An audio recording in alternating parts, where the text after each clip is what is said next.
Ah,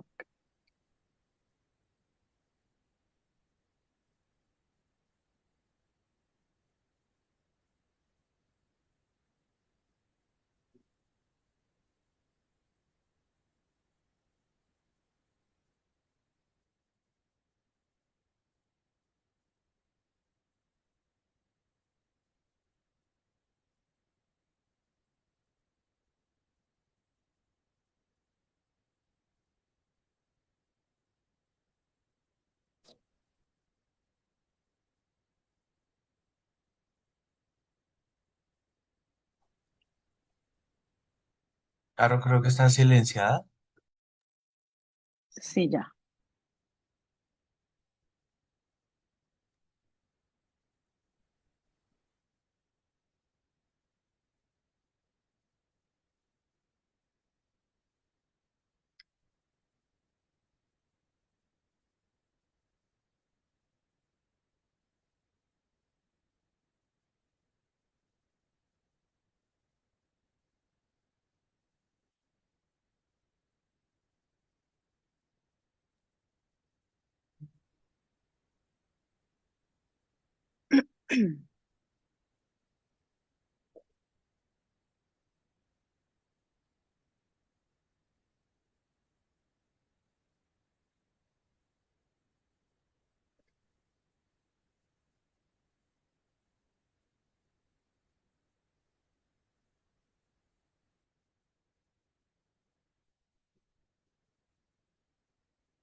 Pero 5 minutos para empezar, ¿o qué?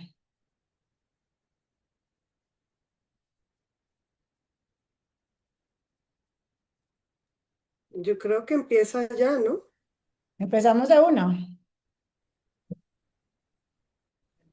Caro. Y 8 en ya punto. mientras la Sí, introducción son y las 8. Bueno, listo. Bueno, buenos días para todos. Mi nombre es Cristina González, yo soy la presidenta de la Asociación Colombiana de Plástica Ocular. Quiero darles una cálida bienvenida pues a este simposio. El simposio se llama Espectro de melanoma ocular, ¿cómo tratarlo? La verdad es que para mí es un honor muy grande acompañarlos hoy, tanto como presidenta como organizadora de este evento. Estamos muy contentos porque pues vemos que hay 400 personas inscritas y esto pues refleja un gran interés por el tema y además una cosa muy importante es que refleja una actualización continua de todas las personas para brindar una mejor atención a nuestros pacientes. Una cosa importante es que el melanoma ocular y periocular presenta un verdadero reto diagnóstico y terapéutico. En muchos casos, su detección temprana puede marcar la diferencia entre la vida y la muerte. Entonces, por esto, hoy quiero hacer un llamado muy especial a todos nosotros a mantenernos con un alto índice de sospecha, a no subestimar lesiones aparentemente benignas y a recordar siempre la importancia del seguimiento sistémico oportuno, con el fin de detectar y prevenir la enfermedad metastásica. Este espacio ha sido diseñado con un enfoque práctico y clínico basado en casos reales para que podamos llevarnos herramientas útiles a nuestra práctica diaria. Quiero agradecer de manera muy especial a nuestros conferencistas nacionales e internacionales, quienes generosamente comparten su conocimiento y experiencia con nosotros. Su participación eleva enormemente el nivel académico de este evento. Por supuesto, gracias a todos ustedes por conectarse, por su interés y por hacer parte activa de esta comunidad académica. Esperemos que disfruten muchísimo el simposio y que sea de gran valor para su práctica diaria. Bienvenidos. Para iniciar entonces, quiero darle la bienvenida a la doctora Carolina Alarcón. La doctora es vicepresidenta de la Asociación Colombiana de Plástica Ocular. Ella es oftalmóloga, oncóloga, es directora del Servicio de Oncología Ocular de la Clínica Imbanaco en Cali. Caro, bienvenida. Gracias, doctora Cristina González, y a toda la Junta Directiva de la CPO por la oportunidad de organizar el webinar de oncología ocular. Para dar inicio a nuestro webinar, contamos con una invaluable presencia de dos expertas mundiales en el campo de la oncología ocular. La doctora Carol Shields, que es la directora del Servicio de Oftalmología Oncológica del Wills Eye Hospital en Estados Unidos, y quien nos compartirá sus puntos claves de melanoma de coloides, entendiendo su espectro y sus nuevas opciones de tratamiento, y la doctora Fairuz Manjandavida, que es oftalmóloga oncóloga, directora del Servicio de Oncología Ocular del Horus Hospital de Bangalore, India, quien abordará los puntos, digamos, importantes en melanoma eh, ocular, entendiendo su tratamiento. Tras sus presentaciones tendremos nuestra sección de aprendizaje basada en casos, que es un segmento de discusión interactiva con la presentación concisa de casos clínicos, diseñado para maximizar el aprendizaje mutuo y presentada por oftalmólogos oncólogos de nuestro país y una invitada muy especial de Argentina, la doctora Carolina Gentili. Siguiendo el orden de nuestras presentaciones, las preguntas pueden ser formuladas y ser enviadas en el chat para darle respuesta final en cada presentación. Desafortunadamente, la doctora Carol Shields tuvo que viajar fuera de los Estados Unidos y por la diferencia horaria no se pudo conectar el día de hoy, pero nos mandó su pregrabado de la presentación, así que lo vamos a escuchar a continuación. Y las preguntas de este segmento, pues no las vamos a poder tener, sino lo vamos a tener al final de la presentación de la doctora Manjandavia.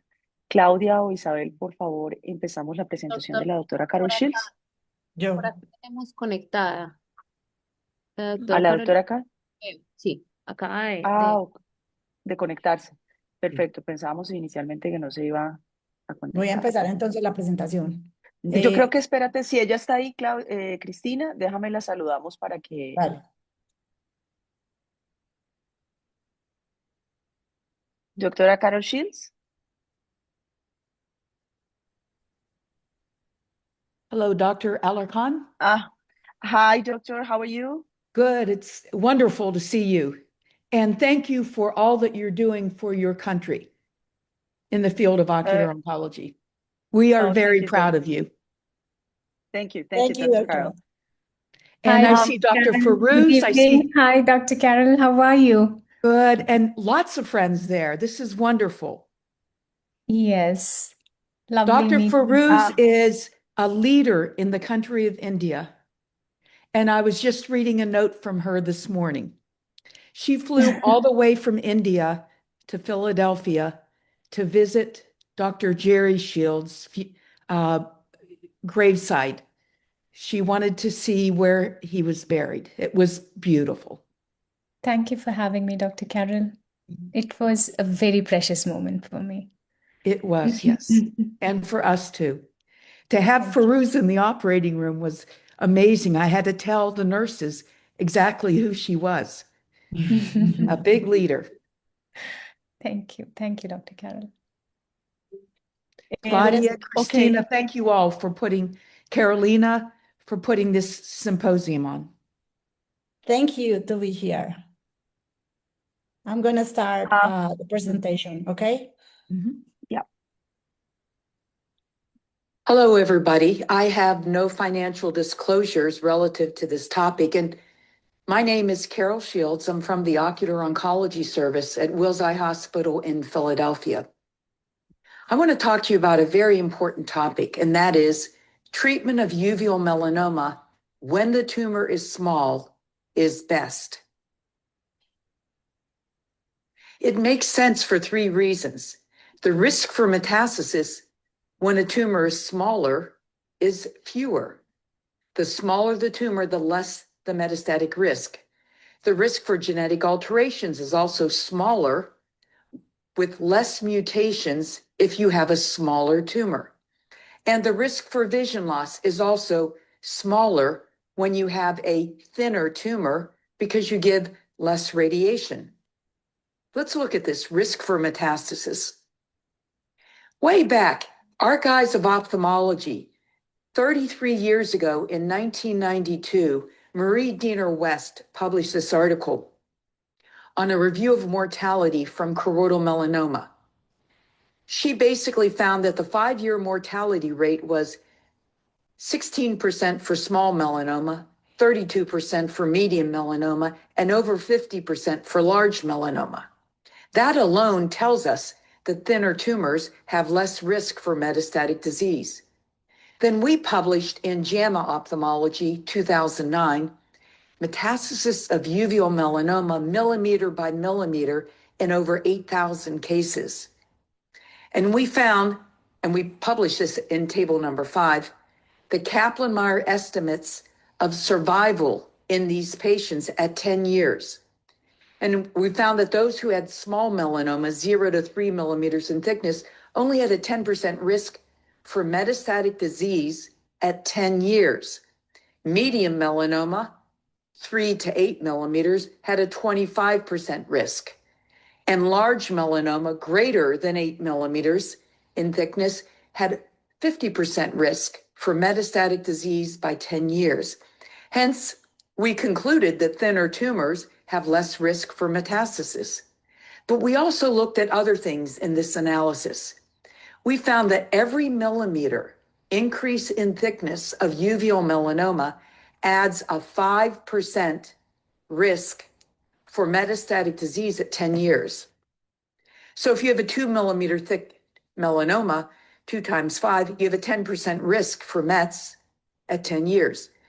A 4 millimeter thick melanoma gives you a 20% estimated risk for mets at 10 years. And a 10 millimeter thick melanoma, 50% risk for mets at 10 years. Well, what about genetic alterations? Well, smaller melanoma have fewer mutations. We get genetic testing on all patients with melanoma by doing fine needle aspiration biopsy through the pars plana directly into the tumor.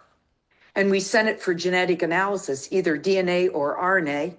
And for DNA, chromosome 3 or 8 mutation is poor prognosis. And for RNA, class 2 is poor prognosis. And these patients are at high risk for metastatic disease, so we enter them into adjuvant treatment trials. Let's just look at DNA analysis. This came out of the National Institute of Health, NIH. Published in Cancer Cell 2018, they did a multi-platform molecular analysis on uveal melanoma, and they found basically 4 distinct subsets based on genetics. They found disomy 3 or monosomy 3 in the melanoma, with monosomy 3 being bad prognosis.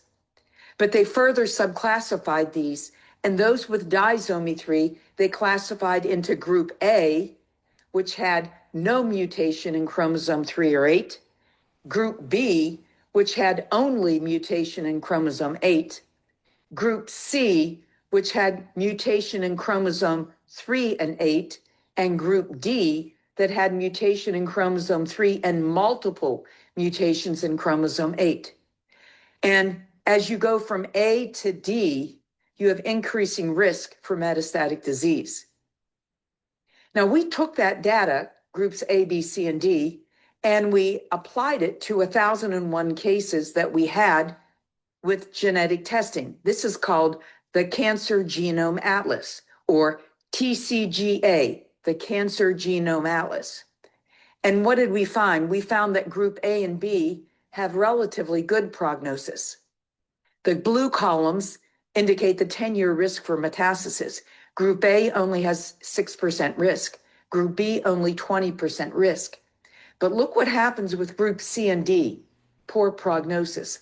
Group C at 10 years have 50% risk for metastatic disease, and group B over 60% risk for metastatic disease. Nowadays, we do genetic testing and apply the Cancer Genome Atlas in every case of melanoma. Let's further look into this data. Again, we classified them according to the Cancer Genome Atlas into groups A, B, C, or D. And we found that with increasing class A through D, you have bigger tumors.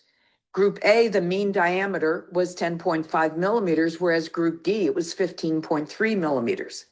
Same for thickness. As you increase the class of poor prognosis genetics, you're increasing the thickness. Group A had average 4.4 millimeters in thickness, B 6.2, C 6.7, and D 7.6 millimeters increase in thickness. So greater size equals greater genetic mutations equals greater metastatic risk. Well, let's consider risk for vision loss. Well, when you're irradiating a smaller tumor, a thinner tumor, you have less radiation to the rest of the eye. We looked at visual outcomes. plaque radiation for uveal melanoma, visual outcomes in 1,100 patients. And what we found was the number one predictive factor of poor vision was increasing tumor thickness. So what are we waiting for? Well, it is a challenge to differentiate nevus from melanoma, to catch early melanoma, and plaque radiotherapy can impact vision, and we need a new therapy that does not impact vision. So let's look at the challenge to differentiate choroidal nevus from melanoma. We published this in 2019 in the journal Retina.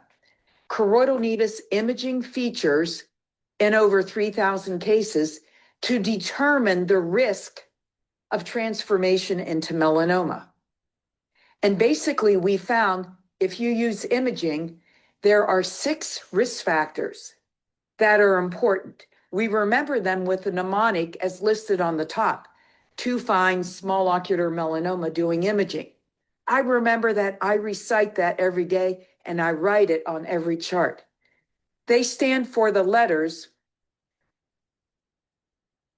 TFSOM-DIM, again representing the mnemonic to find small ocular melanoma doing imaging.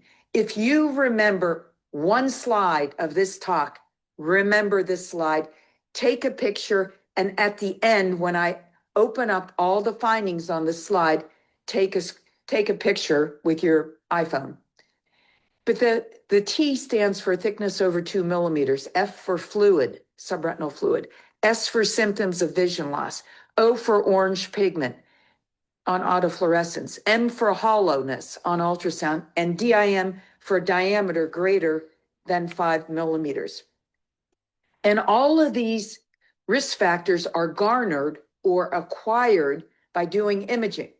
The thickness with ultrasound, the fluid on OCT, the vision loss on Snellen acuity, orange pigment on autofluorescence, hollowness on ultrasound, and diameter greater than 5 millimeters on fundus photography. So we use imaging. We don't rely on the doctor saying, oh, this looks suspicious. No, we do imaging. And each one of these features gives us a high hazard ratio. For example, if a patient has thickness over 2 millimeters, that's a 3.8 times greater risk for transforming into melanoma than one that does not have thickness over 2 millimeters. Or if there's subretinal fluid on OCT, it's a 3.6 times greater risk compared to one with no fluid on OCT. And the same for orange pigment on autofluorescence, 3.1 times greater risk. And you can see the p-values are very, very high p-values, indicating these are very significant values. So what are we waiting for? Well, it's a challenge to differentiate nevus from melanoma. We just talked about that. Plaque radiotherapy can impact vision, but we have to deal with that. But maybe we need a new therapy that does not impact vision, and that would be Bel-sar. Bel-sar is a new therapy. We've already completed trials in the US for intravitreal injections. We treated 52 patients. Now we're doing suprachoroidal injections. We did this in the US, and we now have a phase 3 trial in the US and internationally in Europe, Australia, and New Zealand. Phase 3 trial comparing low-dose Bel-sar versus standard dose Bel-sar versus sham, no treatment. What is Bel-sar? Well, it's a nanoparticle, and this is used to treat small melanoma, tumors that are like 2 to 3.5 millimeters in thickness. One like this is one that would be perfect for Bel-sar, because Bel-sar zaps the tumor, causes it to involute, but it doesn't affect vision, or if it does, it minimally affects vision. So now we're in a phase 3 trial where we're given Bel-sar in the suprachoroidal space. It gets into the tumor, and we zap it with a PDT-like laser provided by the company.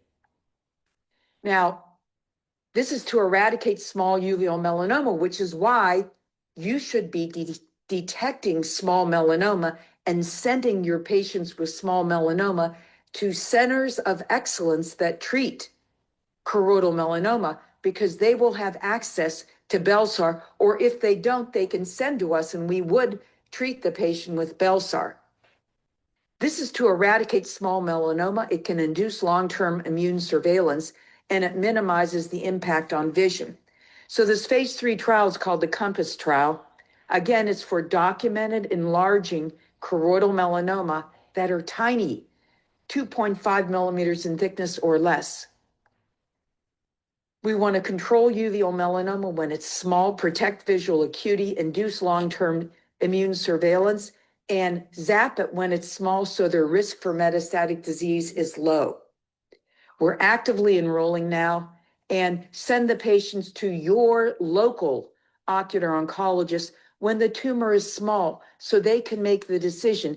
Is it a nevus? Is it a melanoma? Should we use Belsar? Should we use plaque radiotherapy? And I'll close with letting you know about some trials that are underway. We already talked about Belsar, the phase 3 trial for tiny choroidal melanomas, but we have 2 other important trials. Tebentafusp for patients with medium to large melanoma. It's an HLA-A02 positive medication for immunotherapy for patients with uveal melanoma. And then we have darovasertib.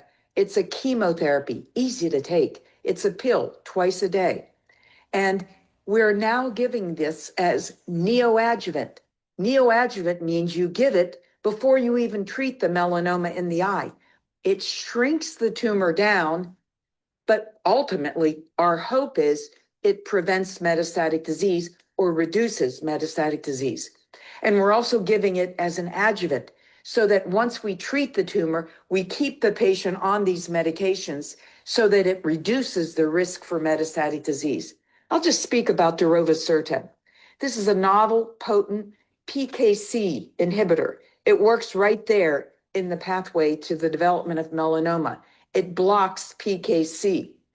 And the first observation was by Professor Crema in Toronto, Canada, 2021. He had a patient with a large melanoma. He put the patient on darovasertib, and surprisingly, the tumor shrunk down. He shared these slides with me. And then this came out in Ophthalmology Retina, October 2023. The Australian team of Hyong and Shackleton gave a patient with a large melanoma darovasertib and crizotinib. This tumor was 16.5 millimeters in thickness, headed to enucleation. 6 months of the chemotherapy, neoadjuvant. And the tumor went from 16.5 millimeters in thickness down to 2.6. It shrunk down with this chemotherapy. And then the patient had the eye saved with plaque radiation and not enucleation. Big difference. Here you can see the ultrasounds that were published in Ophthalmology Retina at baseline, at 2 weeks, at six weeks. It works fast. And then at 21 weeks, the tumor was completely shrunk down. Plaque radiotherapy was applied. And here's before and after, showing the big nodule hiding the disc, and then after, all retracted back, and they only had to irradiate to 2.6 millimeters. That was an impressive case. So just last week in Berlin, Germany, the European Society of Medical Oncology presented darovasertib results in the Optimum Uveal Melanoma 009 study. There were 2 cohorts. Cohort number 1 were eyes that had big tumors headed to enucleation with uveal melanoma.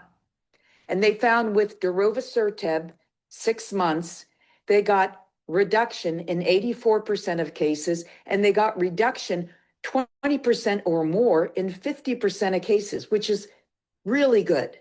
And globe salvage was 57% overall. So that means about 60% of the patients who were headed for enucleation had their eye saved with darovasertib.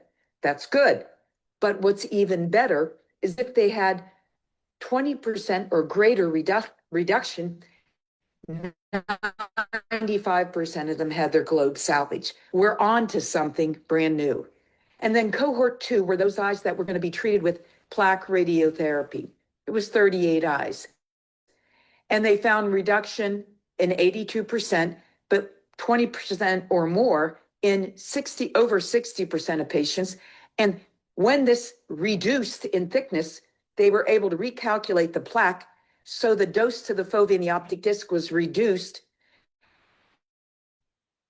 And the chances of the patient having 20/100 by 65%.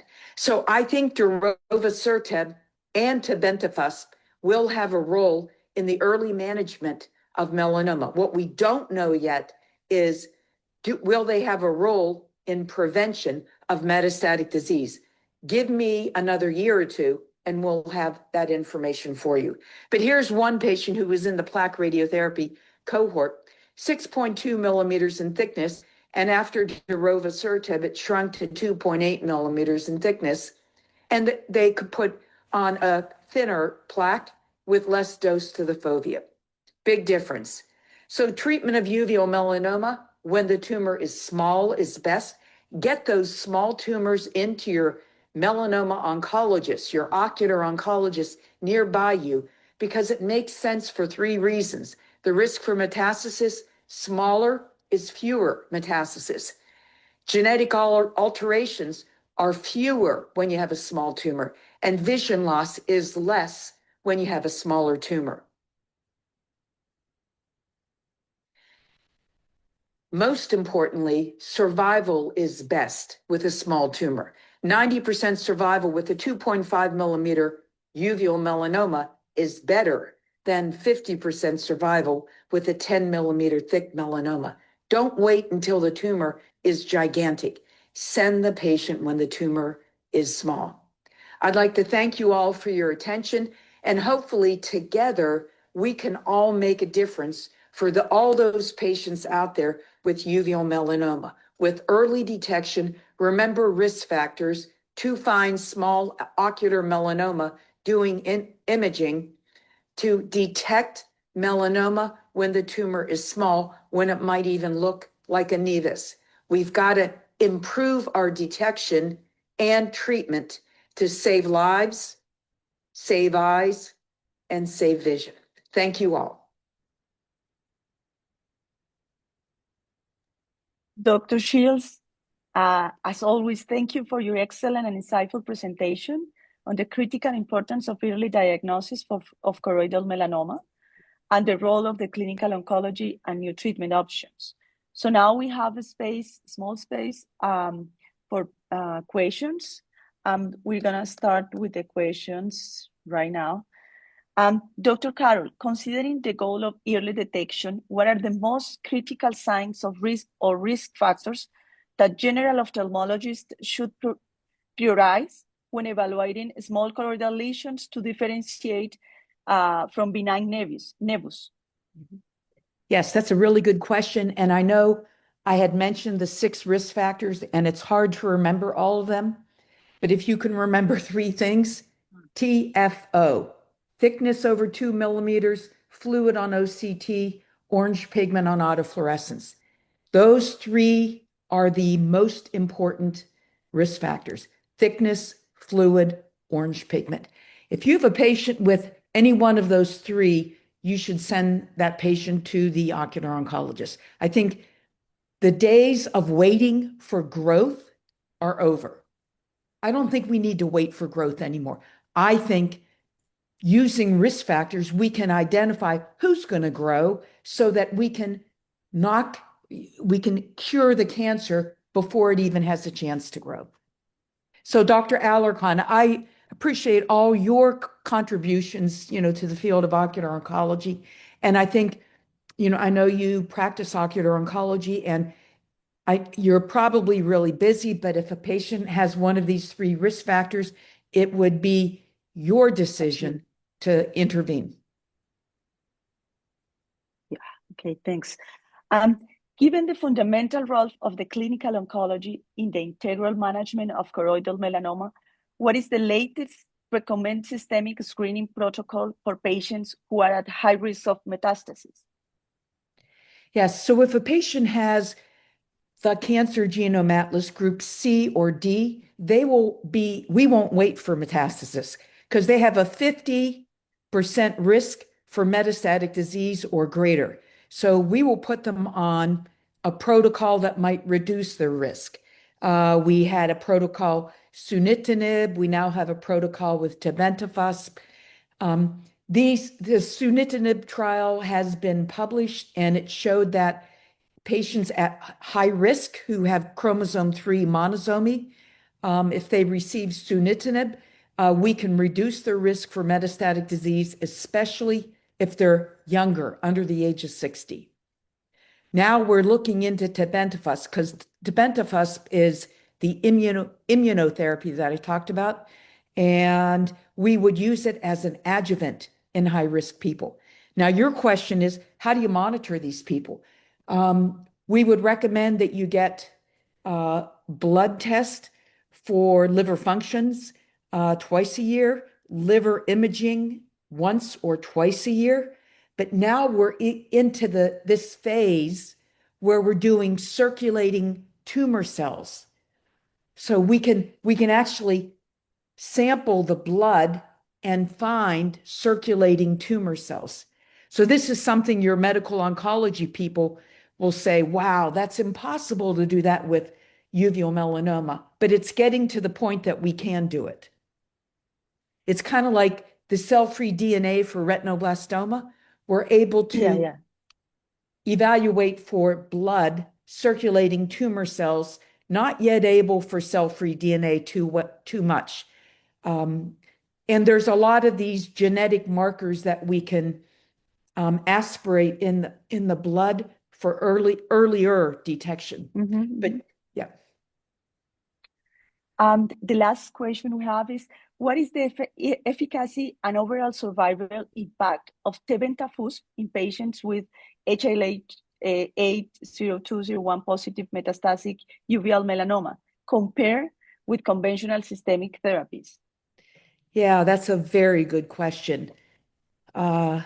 Anji sent that. So there have been 2 publications, I think both in New England Journal of Medicine, on tebentafusp in the treatment of metastatic melanoma compared to any therapy. You can use a checkpoint inhibitor, you can use any protocol you want. They compared Tebi to any therapy. And the first report was in, I think, 2021, and they found that Tebi, it's not curative, but it slows down the rate of metastatic disease leading to death. And then their more recent study looked at 3-year outcomes, and the interval for Tebi versus any other therapy, Tebi still won, but the interval was a little bit closer. So Tebi's alone is probably not the answer for cure, but we're on to something that gives us improved therapy compared to all the checkpoint inhibitors and everything else. You know, I honestly feel one drug's not going to do it. You know, it's like retinoblastoma. We need 3 drugs when we treat with systemic chemotherapy. And I do think with uveal melanoma, we're going to probably need to hit it with Tebi and maybe a chemotherapy or some other immunotherapy. And I'll leave it up to the medical oncologist. Okay. So, Dr. Carol, we know that you don't have so much time. So thank you again for your great presentation and for joining for our webinar. Yes, thank you. And I'm going to hang on and listen to some of the other talks. Okay. Thank you, Dr. Thank Carol. you. Thanks to everybody. Thank you, Dr. Carol. Next, we welcome Dr. Fairuz Manghandavida, ocular oncologist and director of the Ocular Oncology Service at Horus Hospital, Bangalore, India. She will present key points for advanced melanoma, understanding the treatment. Welcome, Dr. Manghandavida, and thanks for your support, especially given the significant time difference. Welcome, Dr. Manghandavida. Thank you very much, Carolina, and thank you so much, Dr. Christina, for having me here. It's, of course, an honor, and it's a pleasure to be here on this platform. I understand there are more than 400 audience and delegates who have registered, and that is a success already, Carolina. And thanks for Dr. Carol Shields. Every time I listen to her, I go back with new 10 points. And of course, today also, that was the final outcome of her talk. And thank you so very much for all the teachings. And most of the things that I speak might have a little bit of overlap with Dr. Carol's talk as well, because we all learned from her. I'm just gonna share my slides.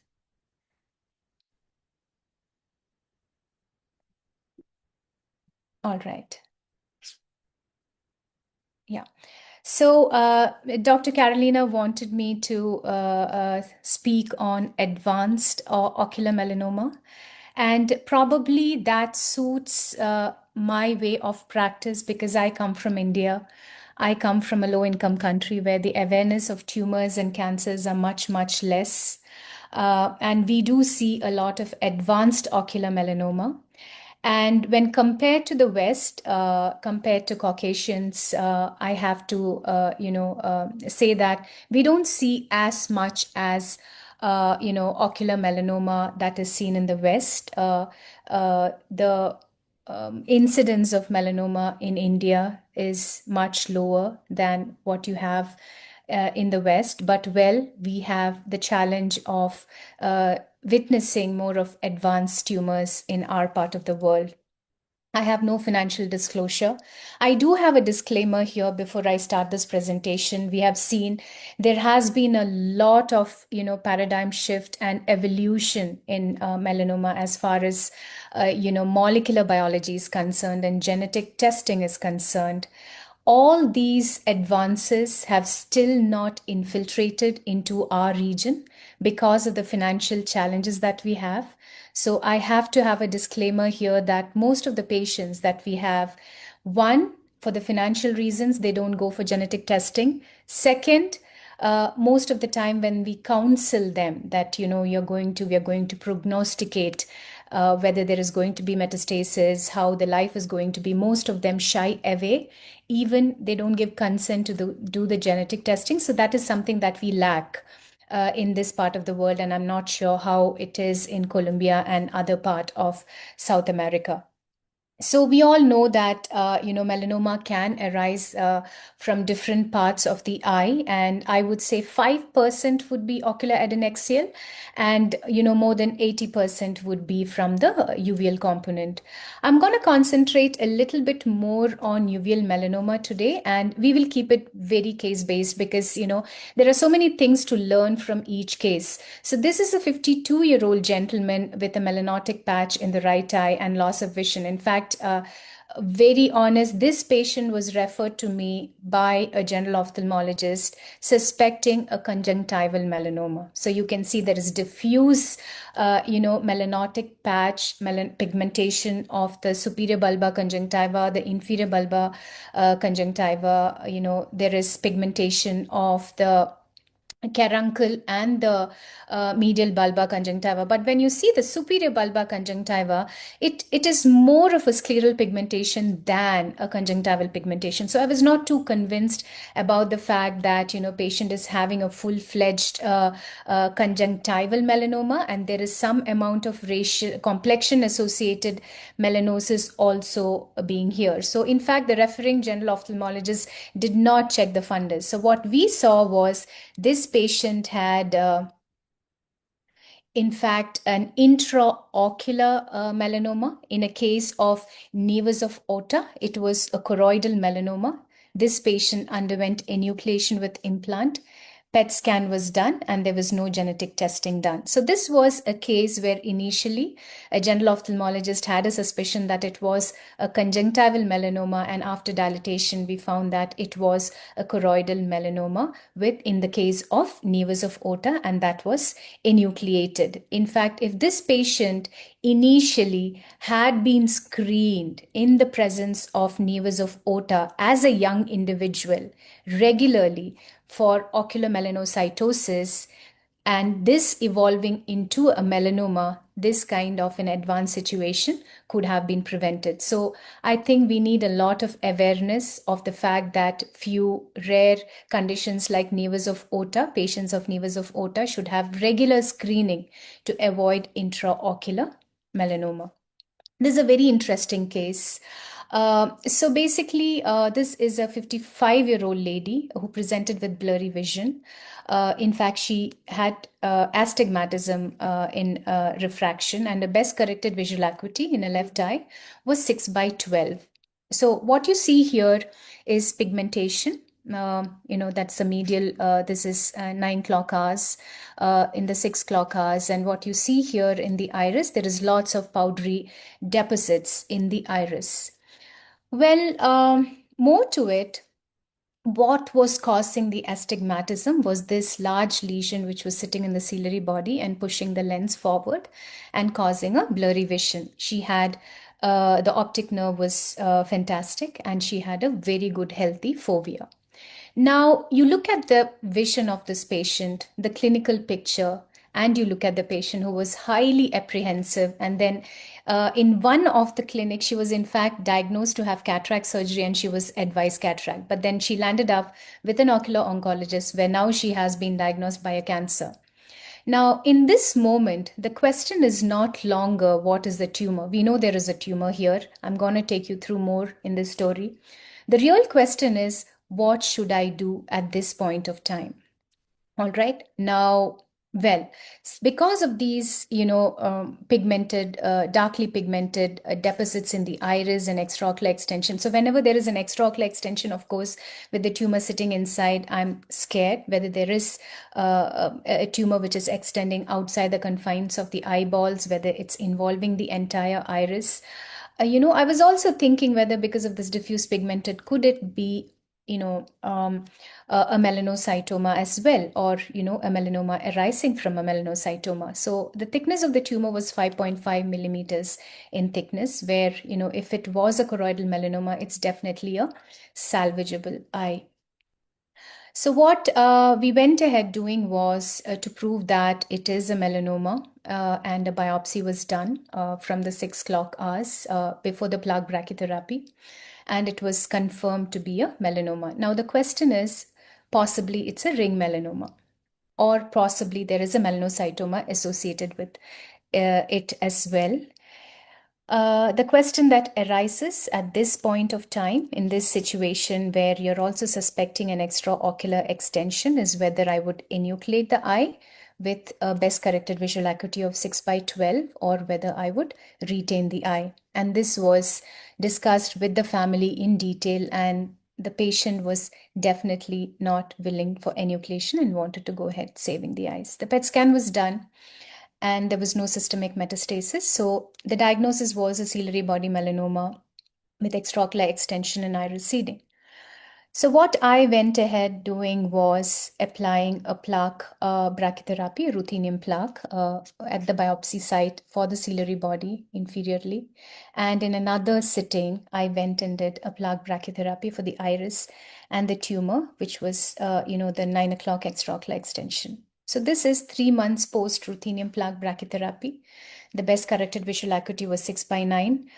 We didn't have the facility of doing the genetic testing because the patient was not financially affordable. So we really don't know the molecular, the biology of the tumor, the genetics of the tumor. But then considering that extraocular extension is obviously the risk factor for metastasis, possibly there could be a micrometastasis already in her body, and she wanted to preserve her eye at this point of time. We thought, okay, the quality of life is, let's work on the quality of life of the patient, and the eye was saved.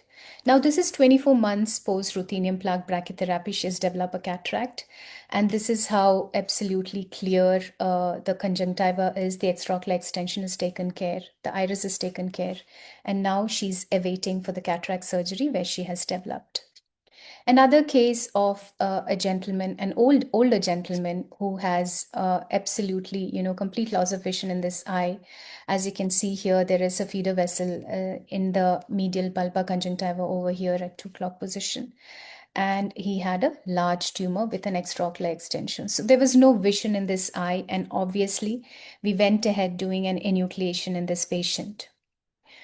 So we did a PET scan, and in the PET scan, he already had liver metastasis, and this patient died within 3 months. We didn't have access to any of, the systemic chemotherapy, which is not available in our region. So yet another case of a 70-year-old lady with blurry vision, left eye, and this was a double trouble. This was a very interesting case. Referred, the patient had 2 tumors in one eye. So they were suspecting probably it is a metastasis and not a melanoma. Biopsy was done by the referral doctor. I didn't do the biopsy. The biopsy was done, confirmed to be a melanoma, and this was the site of the biopsy that was done. Double trouble. We didn't go ahead, think of doing a plaque brachytherapy in this patient. We kind of counseled them for enucleation, and the patient was willing for enucleation. We did enucleation. So the globe, this is where 2 tumors are seen over here. You have one tumor superiorly over here and one towards the posterior pole. Now, what happened was very, very interesting. We in fact looked for any evidence of extraocular extension with breadloaf sectioning of the enucleated eyeball, where the biopsy was done. It was an FNAB because there was a pigmentation at that point of the port, but pathology revealed that there is no extraocular extension. But scarily, after 1 year, this patient came with a recurrence, and she was in her 70s. Now, the question is, what do we do next? I'm going to show you the MRI, and this is the recurrence where we did a biopsy and confirmed the recurrence. And she had a recurrence in the orbit. So the option we had was to do an exentration or an external beam radiotherapy. Well, since it is melanoma is radiosensitive, we went ahead doing external beam radiotherapy for her.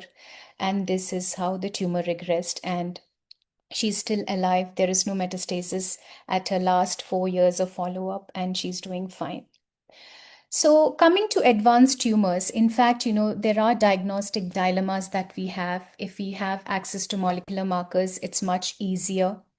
But we know that Dr. Carroll has already spoken about, the tumor thickness, and I would consider that as to be the biggest risk factor in kind of predicting, if you don't have any other armamentarium in your hand, whether this is going to metastasize or not. And this is from Dr. Carroll's publication, where they have seen that if it's more than 10 millimeters in thickness, the probability is almost 51%. So a larger basal diameter included diffuse melanoma, ciliary body location, extrascleral extension, rapid growth, older age, and also male gender is also considered as a risk for metastasis. So what do you call large? Large is those which is more than 8 millimeters in thickness and more than 16 millimeters in diameter. We do have the AJCC classification, but I often find it a little bit confusing, and Dr. Carroll makes it so easy in all her talks and publications how we can actually predict. Now, this has taken, the forefront, and Dr. Carroll spoke a lot about it, the Cancer Genomic Atlas, where you can actually predict metastasis by biologics with the DNA cytogenetics and RNA gene expression profiling. So why some tumors behave aggressively? It's basically because of the mutations, the BAP1 loss, high metastatic risk, and, SF3B1 has variable prognosis. So I would believe that with all these newer evolution that we have, which is available and which is evolving, the metastasis is often predetermined early, especially in these advanced melanomas. So what is advanced melanoma is large tumors, extraocular extension, high-risk genetics, and metastasis that is taken into consideration. And this is our Indian data where we have usually advanced tumors, and the mean thickness was 8.2 and the mean basal diameter was 14.2 in our case. So this is an algorithm that I just actually prepared for advanced ocular melanomas, how we actually go through. First of all, we kind of assess with a PET scan whether there is metastasis at presentation or not. And well, if there is metastasis, systemic chemotherapy is something which we have all spoken about, and Dr. Carol has spoken in length about it. You need to do liver evaluation. They can be localized treatment also, but we all know that HLA-A2 positive tebentafus is amazing for these, and there are enough and more evidence, and Dr. Carol spoke about it. And the negative one, the Darrow is extremely effective, and we do have evidence for that as well. Now, if there is no metastasis present, now we think about lobe salvage. So if globe salvage is possible, then it's plug brachytherapy or proton beam radiotherapy. And if it's not possible, then we go for enucleation or exentration. Now, when we decide on radiation therapy, my favorite is plug brachytherapy. We have only one center in India which does proton beam radiotherapy, and it's extremely expensive. So we do not have much of patients opting for proton beam radiotherapy, while other options are gamma knife and cyber knife, and each has its own pros and cons. And we often land up doing plug brachytherapy for these patients. If not, most of these eyes goes for enucleation.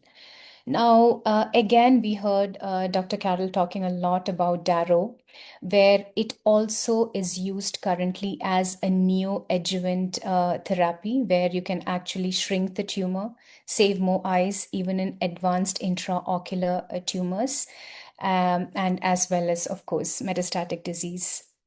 So I'm not going into the detail of this because it's already discussed. It is, the NADAM trial gave us a lot of information regarding the, pros of Darrow as a neoadjuvant and a metastatic disease, and it is FDA approved. Now, possibly, as I said, we can chemo reduce these patients, where this is a patient who had a plaque brachytherapy has been done in these large lesion, but then, the vision has been affected because obviously larger dose, larger tumor, larger dose. So probably shrinking the tumor and giving, reducing the ocular side effects would be something that we can look in future. Sometimes we do get recurrence after plaque brachytherapy. Possibly Darrow can also be useful in this, shrinking the recurrence and still salvaging the globe. Well, we also spoke about tebentafusp in metastatic uveal melanoma. It's not available in India, and this has been again a great leap in advanced uveal melanoma. Now, coming to conjunctival and eyelid, it's not as common as uveal melanoma, but yes, we do see these lesions in our part of the world as well. Smaller lesions, most of these lesions go for surgical excision. It's not tough, it's not difficult, but then the problem comes when we have larger lesions. When the thickness is more than 2 millimeters, the metastasis rate is as high as 25%, and mortality, as I would want to mention here, can be as high as 32% at 15 years in conjunctival melanoma. Now, we also need to see in a wholesome when especially patients who comes with diffuse pigmentation in the eye, whether it is localized, focal, or whether there is multiple sites of melanoma, and the treatment also depends upon that, whether it's surgical or other immunotherapy. In this particular case, the patient had 2 spots of melanoma, one which was a large nodular one and a small one which is actually breeding to be a melanoma. So, well, we do not have, again, much of an experience with immune checkpoint inhibitors, but there is enough and more of literature evidence regarding the PD-1 inhibitors, the CTLA inhibitors, and the PDL1 inhibitors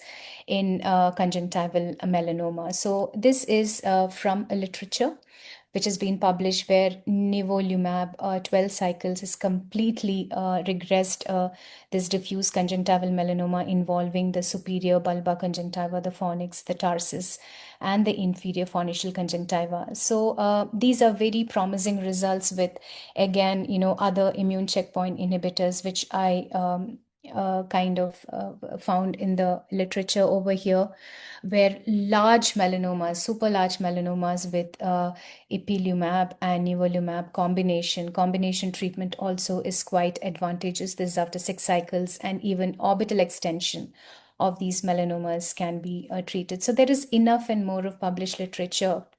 Every year, every month, we get this promising results of advanced ocular adnexial tumors, melanoma, which has been treated with immune checkpoint inhibitors. Now, although there is lots of pros to these treatment, but we should also be aware of the adverse events. As an ocular oncologist, although we are definitely primarily responsible for treating the cancer, we are also responsible for the side effects of these drugs, which we should be often following up, along with looking for recurrence and the progression of the disease. And most common is dermatitis, uveitis, and VKH-like syndrome, ophthalmology point of view. So basically, the bottom line is in 2026, sitting here, I would say that the journey of precision medicine and ocular oncology has taken a lot of leap. There is, we learned about immune checkpoint inhibitors from cutaneous melanoma, and we are extremely happy that we could actually formulate these into our practice, be it uveal melanoma, conjunctival melanoma, or eyelid melanoma. And possibly in future, we might be looking into personalized immuno nano formulations, and we might reach there at some point of time.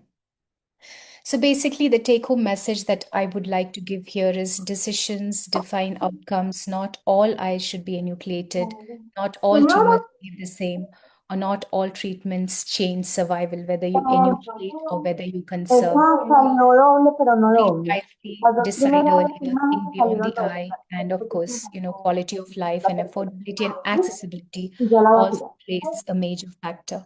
Thank you so much for your patient listening. And I acknowledge my mentors, my team, and of course, my patients for being part of this journey. Thank you so much. Thank you, Dr. Manjandavida. Thank you for your excellent presentation. We now Thank you. have time for some questions. So now we have one question. Are there any specific considerations in the management of malignant lesions arising from nevus on nevus of the aorta? Should these lesions be treated more aggressively compared with the other melanomas? Well, Carolina, I don't think it has to be treated aggressively. It is the cause is we all know that there is a risk with nevus of aorta. I think the screening is very, very important. Any patient, right from the time that you recognize in your clinic, be it a general ophthalmologist or an ocular oncologist, these patients has to be screened regularly to detect early detection of melanoma. After detection of a melanoma, basically, I think the treatment is the same, depending upon the size of the tumor. And, if we have access to biology, to know the molecular biology of the tumor, that would also help.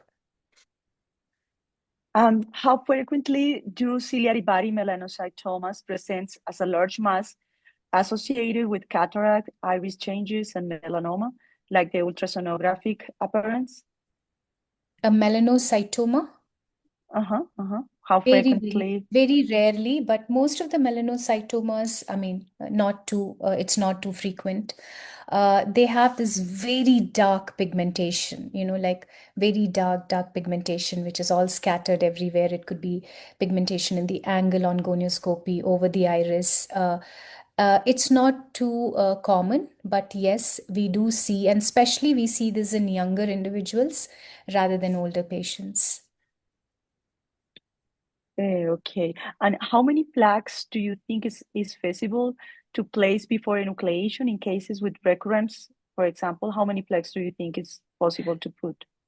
In my practice, maximum that I have done is twice. I mean, I have done, this was like primary sitting for the ciliary body tumor and for the iris and the extraocular extension near the limbus. I have given twice plaque for recurrence as well. I have not done more than that in my practice. We have Dr. Carol, we can take her opinion as well. Yeah, I would Are agree you with Dr. Farouz. You know, if we have a patient who has a ciliary body mass and it's seated the entire iris, we will try to fit a large plaque over that, one plaque.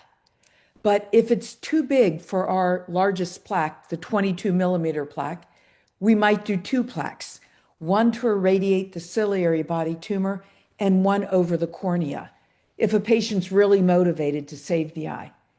You know, if a patient, you know, there are rare cases when we have to plaque and then 5 years later go back and replaque. And if they get further recurrence, we usually move on to stereotactic radiotherapy or enucleation. We usually say plaque is not really working or we're missing. We're not placing it accurately. Yeah. Maximum would be twice, right? Yeah. And Twice. the other thing is, you know, sometimes when you do a plaque, you have to take off a muscle. Mhm. I mean, that's 25% of the patients when we plaque, we have to hang back a muscle.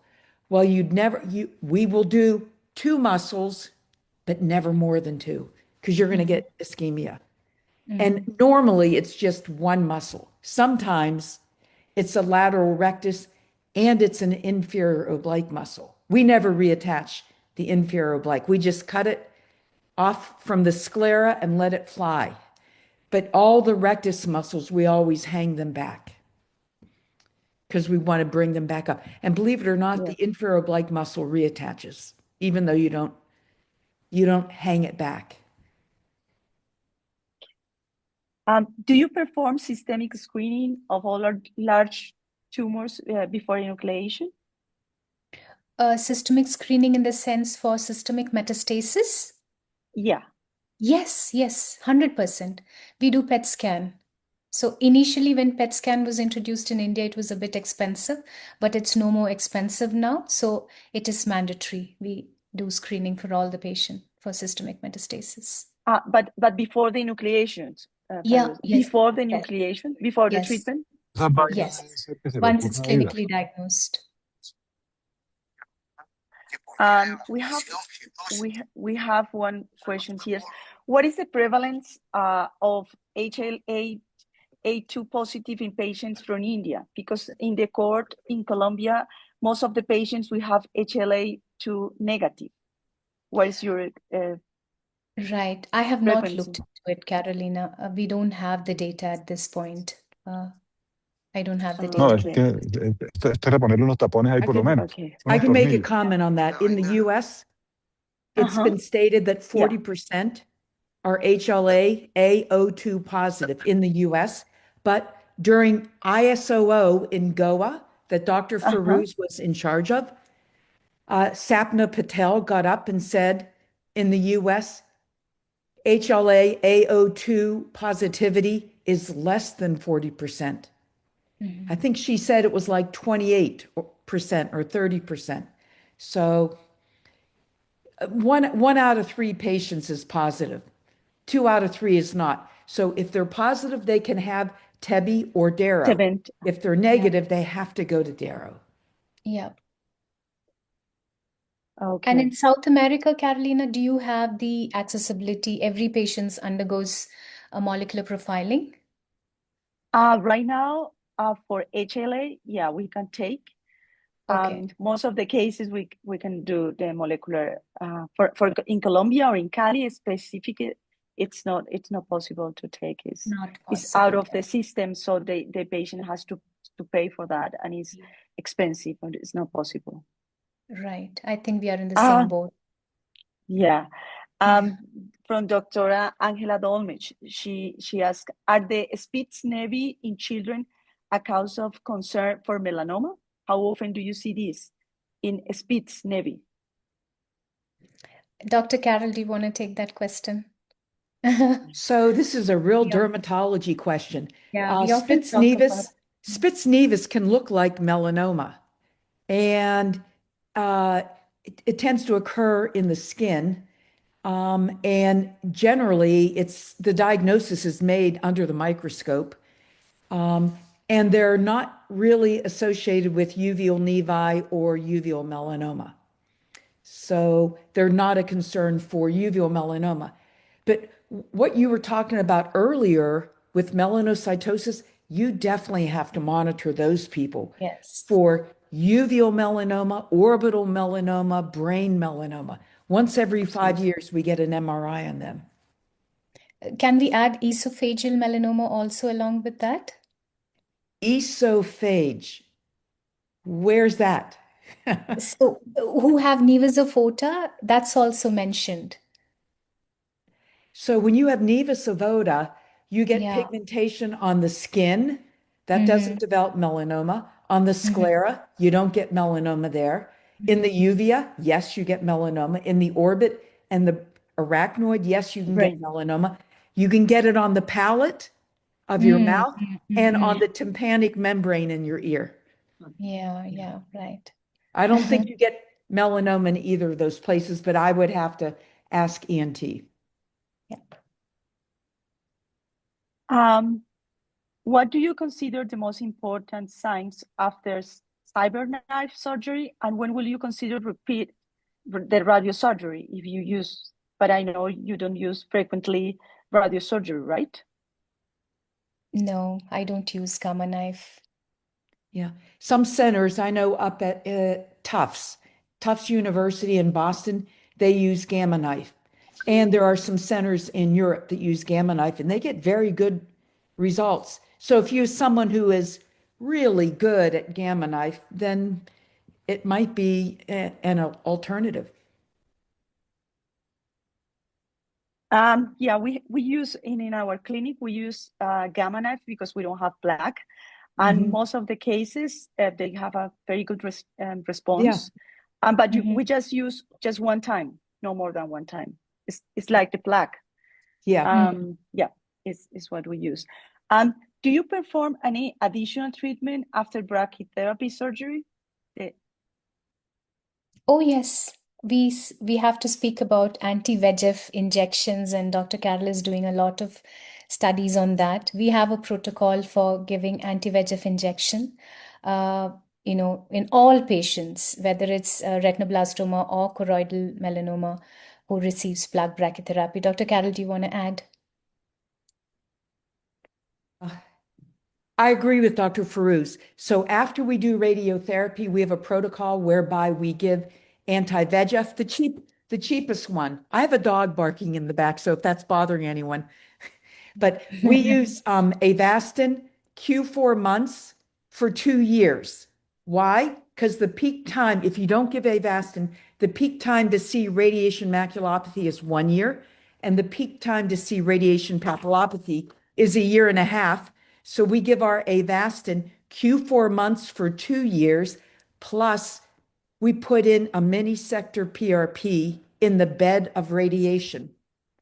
And right now we did an initial comparison, and it does protect the vision, but we're doing a really big comparison right now with our medical students to compare 4,000 patients from the pre-anti-VEGF days to 4,000 patients that we currently have done it on. And I do think we're going to see that anti-VEGF Q4 months times 2 years plus mini sector PRP when there's no fluid will protect vision.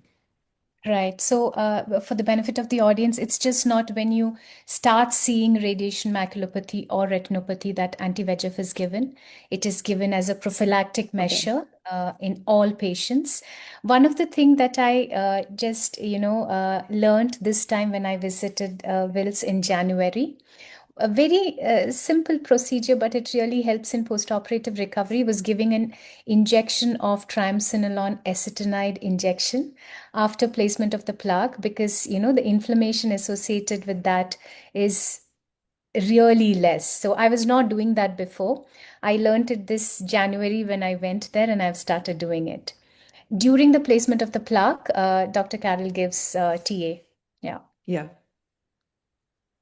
And we also sew the lid shut, Yeah. put a big patch on the eye, put a lead shield on the eye, and send the patient outpatient to a hotel. So they don't stay inpatient. Nobody checks them for the 4 days they have the radiation on.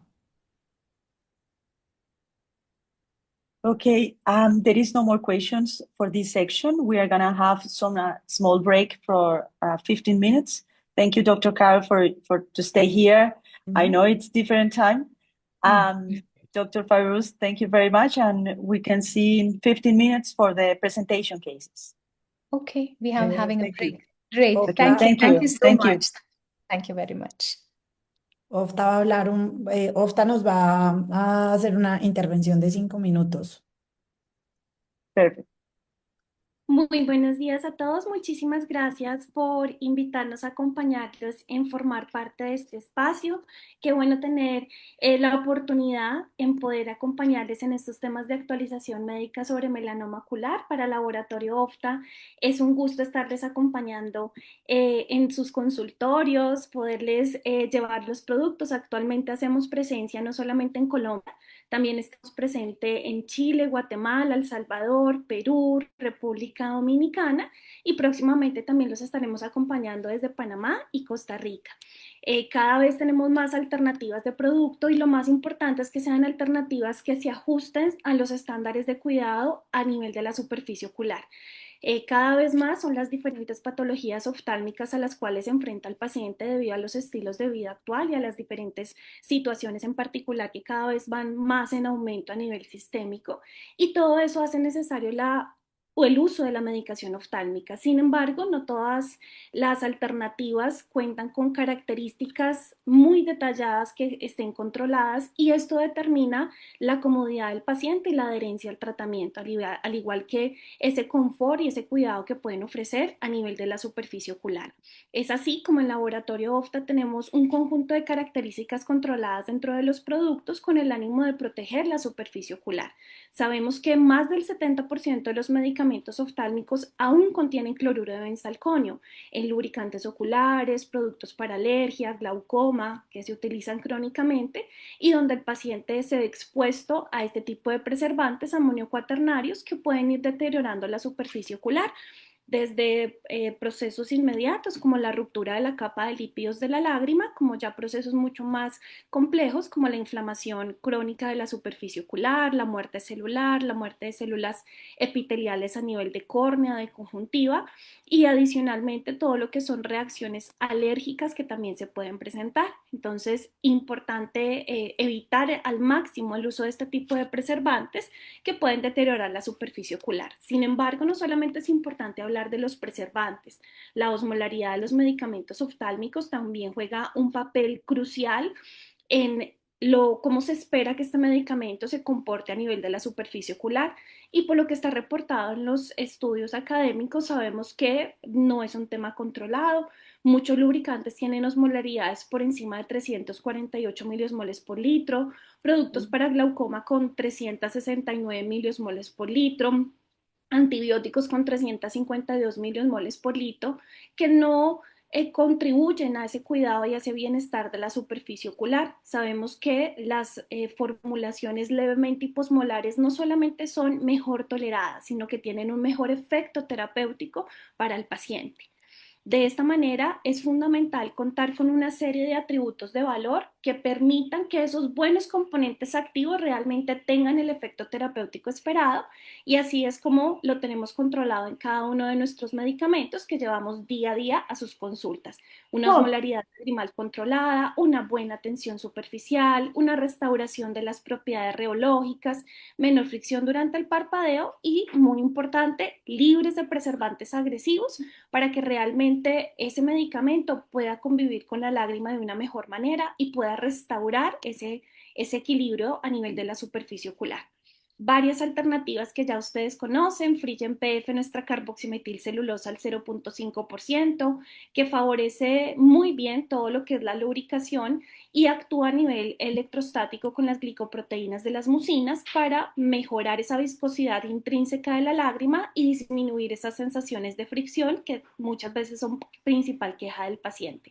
Y al TIRS, nuestro hialuronato de sodio al 4%, al 0,4%, una alta concentración de hialuronato de sodio y con un muy alto peso molecular, 3.500.000 Dalton, que garantizan esa buena interacción con los componentes de la película lagrimal y esa restauración también de la hidratación a nivel de la lágrima. Y Frisian Head, nuestra carboximetilcelulosa al 1%, que contribuye a brindar esa lubricación prolongada y ese confort prolongado a nivel de superficie ocular. En Opta, con todas estas alternativas terapéuticas que diariamente estamos poniendo a su disposición, nos fijamos de poder ofrecer una propuesta de valor con características innovadoras que permitan estar muy ajustados a los estándares internacionales a nivel de cuidado de la superficie ocular. Y esto es lo que día a día ponemos a disposición para que los pacientes puedan recibir sus tratamientos. Este era el tema que queríamos, este breve saludito para compartir con ustedes el día de hoy, agradeciendo nuevamente el hecho de poder acompañarles en este seminario simposio de melanoma ocular. Muchísimas gracias a todos. Que terminen de tener una excelente jornada. Muchas gracias, Paola. Bueno, vamos al break y continuamos a las 9:20. 6 minutos, Cristina. 9:25. Yo creería que 9:25. Listo, 9:25.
Se desconecte. Ah, ya.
Douglas J, en mano del doctor Juliano Sole, en mano del doctor Carlos Restrepo. Bienvenido, doctor.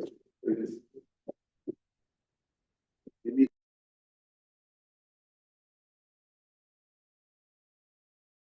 Estar aquí con ustedes en un ambiente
Bueno, vamos a dar inicio a la segunda parte del webinar.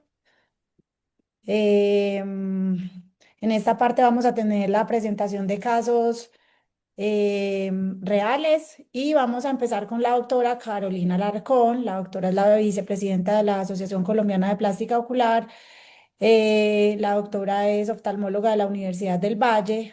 eh, Hizo oncología en el Wills Eye Hospital en Estados Unidos y es la directora actual del servicio de oncología del servicio de oncología ocular de la clínica Imbanaco en Cali.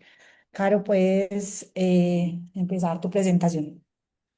¿Cómo fue, Luz?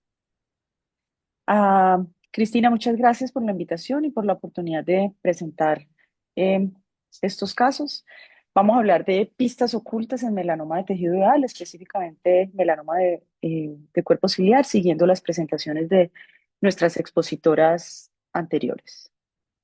Rápidamente les voy a presentar tres casos que tienen, digamos que muchos signos en común. Son tres hombres mayores de edad que habían consultado por disminución de la agudeza visual y que posteriormente encontraron masa retrolental y tienen más o menos un desenlace similar en todos los casos. El primer caso es un paciente que consulta por disminución de su agudeza visual, encuentran una agudeza visual en su ojo izquierdo de 20/100 y proponen cirugía de catarata. Es llevado a cirugía de catarata y una semana después de su cirugía de catarata encuentran que persiste, el paciente se queja de disminución de agudeza visual y encuentran una masa retrolental de gran tamaño, por lo cual remiten a valoración por oftalmología oncológica. Nosotros en las imágenes, en sus primeras valoraciones, pues encontramos que tenía oculodermatomelanocitosis nevus de Ota, que tenía el pigmento en la piel, tenía la esclera, tenía heterocromía, pigmento coroideo. La ecografía confirma pues una masa retrolental de 12 por 13.5 y las imágenes de resonancia se ve lo típico de los melanomas, que es una hiperintensidad en T1 y una hipointensidad en T2 en un corte eh, sagital. Se es llevado a enucleación por el tamaño de la lesión y en la enucleación se confirma un melanoma de cuerpo ciliar de células mixtas. A los 6 meses el paciente presenta metástasis hepática que se confirma por una biopsia hepática y fallece. Entonces, las pistas claves en este primer caso es que definitivamente la oculodermatomelanocitosis, como lo mencionaron nuestras expositoras, pues deben entrar a un protocolo de seguimiento porque realmente es un factor de riesgo para melanoma de coroides. 1 de cada 400 pacientes con oculodermatomelanocitosis hacen melanoma uveal y el 1% de los pacientes con melanoma uveal tienen oculodermatomelanocitosis. La otra pista clave es la presencia de la masa retrolental, la confirmación histopatológica de un melanoma de cuerpo ciliar por las características pues, histopatológicas y el paciente fallece 12 meses posterior a cirugía. El segundo caso es un paciente de 71 años que consulta por un mes de evolución de pérdida del hemicampo temporal de su ojo izquierdo. Tiene un antecedente de un año previo de haber sido llevado a cirugía de catarata y 3 años previo al diagnóstico un antecedente de un melanoma de piel del hombro izquierdo. Cuando es evaluado, encuentran una masa retrolental con una angiografía que muestra características de doble circulación, una ecografía que muestra una lesión en domo de 19 por 18 milímetros y por una altura de 10.6 milímetros con una resonancia que confirma la lesión hipointensa en T2 y adicionalmente tenía una lesión en el lóbulo frontal cerebral. Es llevado a nucleación y el perfil histológico pues confirma un melanoma de coroides de cuerpo ciliar. Al mes después de su cirugía es llevado a ingresa por dificultad respiratoria y encuentran metástasis pulmonares, imágenes nodulares múltiples y el paciente fallece 2 meses después de cirugía de la enucleación. Entonces, pistas claves en este caso es un paciente con un antecedente de melanoma de piel en el 2017, tiene la confirmación histopatológica de un melanoma de cuerpo ciliar con hallazgos de metástasis pulmonar y cerebral y el paciente fallece 2 meses posterior a cirugía. El tercer caso es un paciente muy reciente, 78 años, con una historia de aproximadamente un año de evolución, de disminución de agudeza visual del ojo izquierdo, y encuentran, cuando llega pues a valoración por retina, encuentran una masa retrodental, pero lo que llama la atención es la aparición de un pigmento epiescleral inferior con un desplazamiento de la raíz del iris entre 6 y 9 del meridiano. una ecografía que mostraba una lesión a nivel del cuerpo ciliar de 17.6 por 13.5 y las imágenes del corte coronario axial de una resonancia que confirma el melanoma. Es llevado a nucleación también como opción terapéutica por el tamaño de la lesión y histopatológicamente se confirma también un melanoma de cuerpo ciliar, adicionalmente con un compromiso del canal de Schlemm. Y a los 6 meses evidencia metástasis hepática y muere el 7 de abril de este año.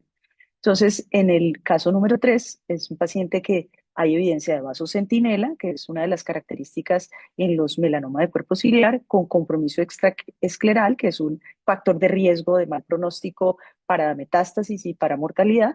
Hay una confirmación histopatológica del melanoma de cuerpo ciliar de gran tamaño, pero adicionalmente con compromiso del canal de Schlemm, que tenía más riesgo de, digamos que de diseminación, con la evidencia objetiva de metástasis y el paciente fallece 6 meses posterior a la cirugía.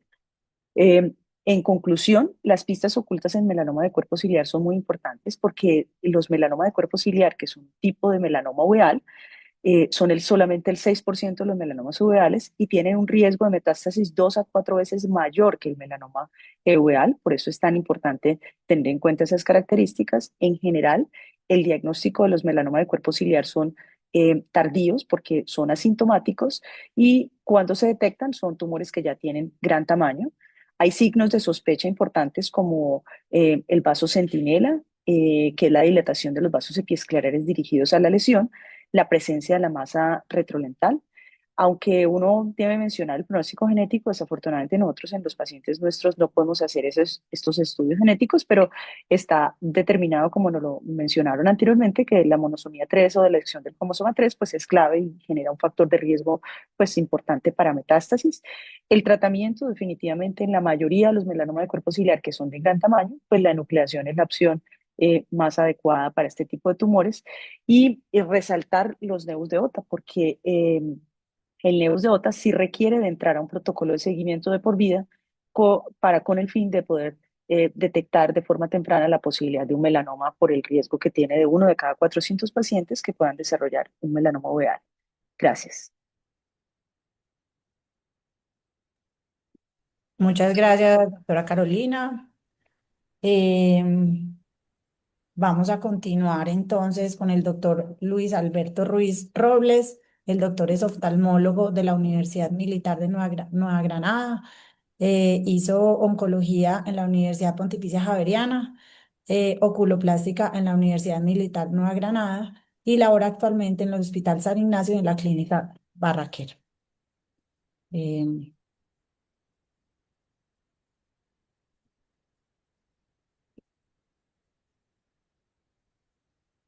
Buenos días. Muchas gracias al comité organizador, doctora Cristina González, doctora Carolina. Realmente es un simposio que cada vez nos evidencia más la presencia de la oncología ocular en el área de oftalmología. Siguiente diapositiva, Caro, por favor. Voy a presentar el caso de una mujer de 69 años quien en octubre del 2024 consulta por una masa en el párpado inferior derecho que había iniciado en mayo del 2023 como una lesión pequeña sobre el margen. Ella, antes de su ingreso, había tenido dos intervenciones previas, la primera con resección incompleta, la segunda que evolucionó con el tiempo a una recidiva, con un diagnóstico desde el inicio de un melanoma invasor tipo epitelioide y que al momento del ingreso a nuestra institución, pues presenta esta masa. Esta es la fotografía de la masa evidenciada en la consulta inicial de oftalmología general. Siguiente. Ya encontramos también que ella tenía simultáneamente dentro de los antecedentes una masa en la conjuntiva temporal superior que había sido identificado como un melanoma asociado a una melanosis primaria adquirida en su ojo derecho, el mismo de la masa del párpado inferior, resecado en septiembre del 2023 y que de alguna manera había recibido tratamiento también adyuvante con crioterapia y manejo adyuvante posterior a la cirugía con mitomicina con una respuesta favorable. El reporte de patología de esta lesión, pues una lesión de tipo melanoma maligno indiferenciado. Siguiente. Vemos que entonces eh, Dentro de los antecedentes, estas fotografías fueron suministradas por la paciente. Está la referencia de la presencia de la masa en el párpado inferior derecho. Como vemos, es una masa pequeña que se ubica en el margen con un componente tanto epitelial como mucoso al evertir. Desafortunadamente, pues no sabemos qué empezó primero, si fue la lesión sobre la mucosa que se extendió o fue la lesión palpebral. Lo cierto es que la paciente pues inicia con este tipo de lesión sus manejos extrainstitucionales. La paciente no tiene ningún otro antecedente sistémico relevante. Siguiente. La histopatología, como ya mencioné, de la lesión de conjuntiva, pues era un melanoma maligno, pero había tenido o tiene un análisis molecular de la patología con un BRAF negativo y con un NRAS positivo para la mutación Q6 y L. Siguiente. Eso es importantísimo porque de alguna manera esto tiene una, digamos, influencia sobre el pronóstico y también sobre el tratamiento, digamos. Ya al momento que la vemos en oftalmología oncológica, que fue días después, vemos que la masa tiene un crecimiento pues rampante, la agudeza visual estaba conservada, la motilidad también, no había signos clínicos de invasión hacia la órbita, una masa que ya medía 22 milímetros por 18 milímetros, que comprometía todo el espesor palpebral, incluido el fondo de saco inferior. Siguiente. Vemos las imágenes de ese momento, un TAC de cara que había sido hecho casi un mes antes de su ingreso por una lesión descrita de apenas 10,9 milímetros por 10 milímetros, sin identificación de un avance hacia la órbita anterior, es decir, no se sobrepasaba el septum. Y a nivel de cuello, sin evidencia de compromiso por adenomegalias, tanto en parótida como en cuello. La resonancia de órbitas, me disculpan, no tengo la imagen, es del mismo mes en que hizo la consulta, en la que evidencia una masa un poco mayor que compromete solamente el párpado inferior, pero con buenos planos de clivaje entre el ojo y el músculo recto inferior. Los exámenes de extensión que se hicieron previo a cualquier intervención de esta paciente en el momento de ingreso fueron negativos, tanto el TAC de tórax, abdomen y pelvis. Siguiente. Ya en noviembre de 2024 se plantea entonces la resección quirúrgica, dado que la paciente también se enfocó a cualquier otro procedimiento en el que se involucrara el ojo y por lo que mencionaba de la evidencia clínica sin el compromiso posterior al septo, sin compromiso en la motilidad. Entonces se hace una resección muy amplia involucrando la conjuntiva vulvar inferior, todos los tejidos del fondo de saco, apenas vemos acá reparado el músculo recto inferior, y se hace una resección más o menos con unos márgenes de 15 milímetros que involucraba también el tercio lateral del párpado superior. Simultáneamente en el mismo procedimiento se hizo, junto con cabeza y cuello, una parotiectomía y la disección de los ganglios linfáticos y se procedió a hacer su reconstrucción compleja con un colgajo de mejilla. Siguiente. Aquí vemos entonces la paciente, obviamente se hizo, digamos, los procedimientos para garantizar el cubrimiento del ojo, pero no se, digamos, no se ahondó en más procesos reconstructivos hasta que no tuviéramos un informe de los bordes de resección tumoral. Se identificó nuevamente en la patología un melanoma epitelioide invasivo con una profundidad de 9 milímetros no ulcerado, con un índice mitótico de 6 mitosis por milímetro cuadrado, sin regresión, escasa respuesta inflamatoria, sin invasión linfovascular ni perineural, con inmunohistoquímica positiva para HMB y SOX10, márgenes libres de tumor y los especímenes obtenidos de parótida y de ganglios linfáticos fueron negativos para malignidad. Siguiente. Teniendo todos estos datos y siendo negativa para extensión, la paciente se clasifica en un estadio 2B y esta es la razón. Aquí están descritos los componentes de la clasificación y empezamos a cuestionar si se trata de pronto de un melanoma multicéntrico, es decir, un melanoma que se inició independientemente en la conjuntiva superior, pero que también está en el párpado, pero también teníamos la sospecha o pues inclinación hacia que si fuera de pronto una diseminación en salto, es decir, que probablemente el mismo componente conjuntival hubiera estado también en la conjuntiva palpebral y que de alguna manera pues fueran dos tumores de una misma estirpe. En su momento, entonces, se determinó, mientras se hacían los estudios restantes, un seguimiento estrecho. Entonces se cuestionó el inicio de la terapia ayudante para proteger los resultados de extensión tanto histopatológicos como de las imágenes negativos. Siempre hay como esta duda con oncología, puesto que los medicamentos siempre, digamos que se proponen para enfermedad metastásica, cosa que no tenía la paciente. ¿Entiende? En el seguimiento por oncología, cabeza y cuello y oftalmología oncológica, en la resonancia de mayo de 2025, se encontró en la resonancia una masa que dependía o estaba adyacente hacia la glándula lagrimal. Inmediatamente se determinó la realización de la biopsia de la glándula, pero la patología mostró apenas un infiltrado inflamatorio crónico y la inmunohistoquímica negativa para cualquier afectación tumoral. Para julio de 2025, la paciente se le realizó también un panel complejo secuenciado de genética que resultó negativo para variantes patogénicas. Siguiente. Ya para 2026, pues la paciente continúa en la estratificación 2B con los estudios genéticos negativos sin evidencia de recurrencia ni metástasis a marzo de 2026 y continúan los procesos de reconstrucción. Entonces aquí ya empezamos a generar nuevos procedimientos que nos permitieran la apertura ocular y mejorar la posición del párpado inferior. Y tenemos planteado pues una nueva junta con oncología. Ya para concluir, entonces tenemos que es una paciente que tiene una mutación en el RAS Q6L positiva, que es BRAF negativa.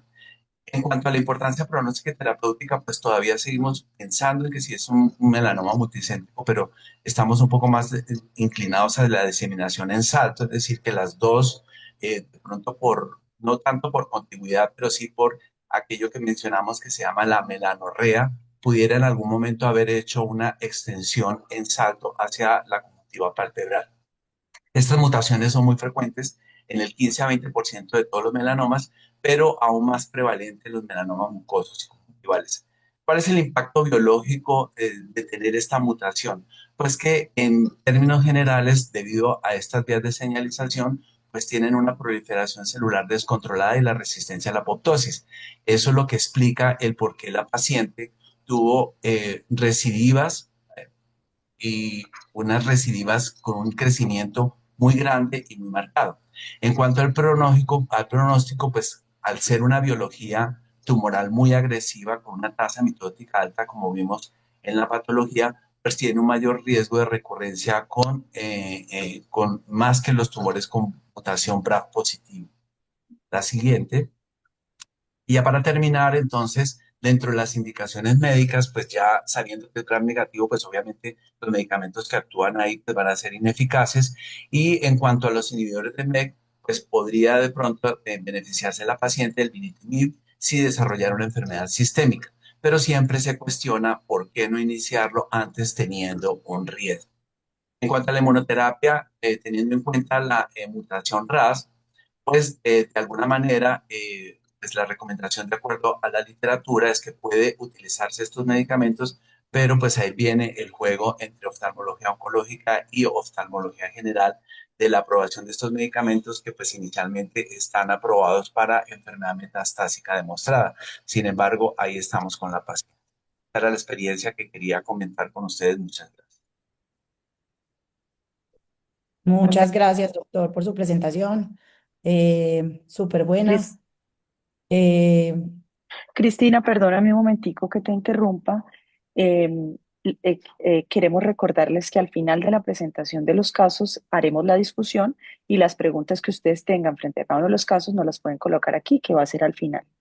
Para la ujú. doctora Fairuz también, que estaba pendiente. Sí, para que vayan poniendo en el chat las preguntas.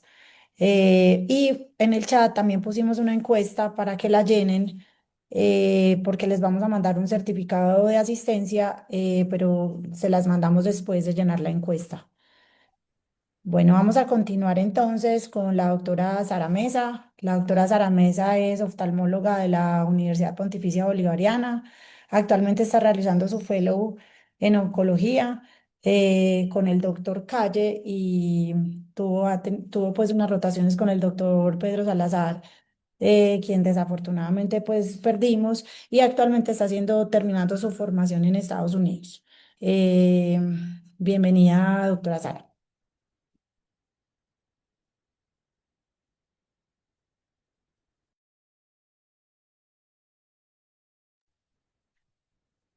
Ahora sí. ¿Me están escuchando, cierto? Listo.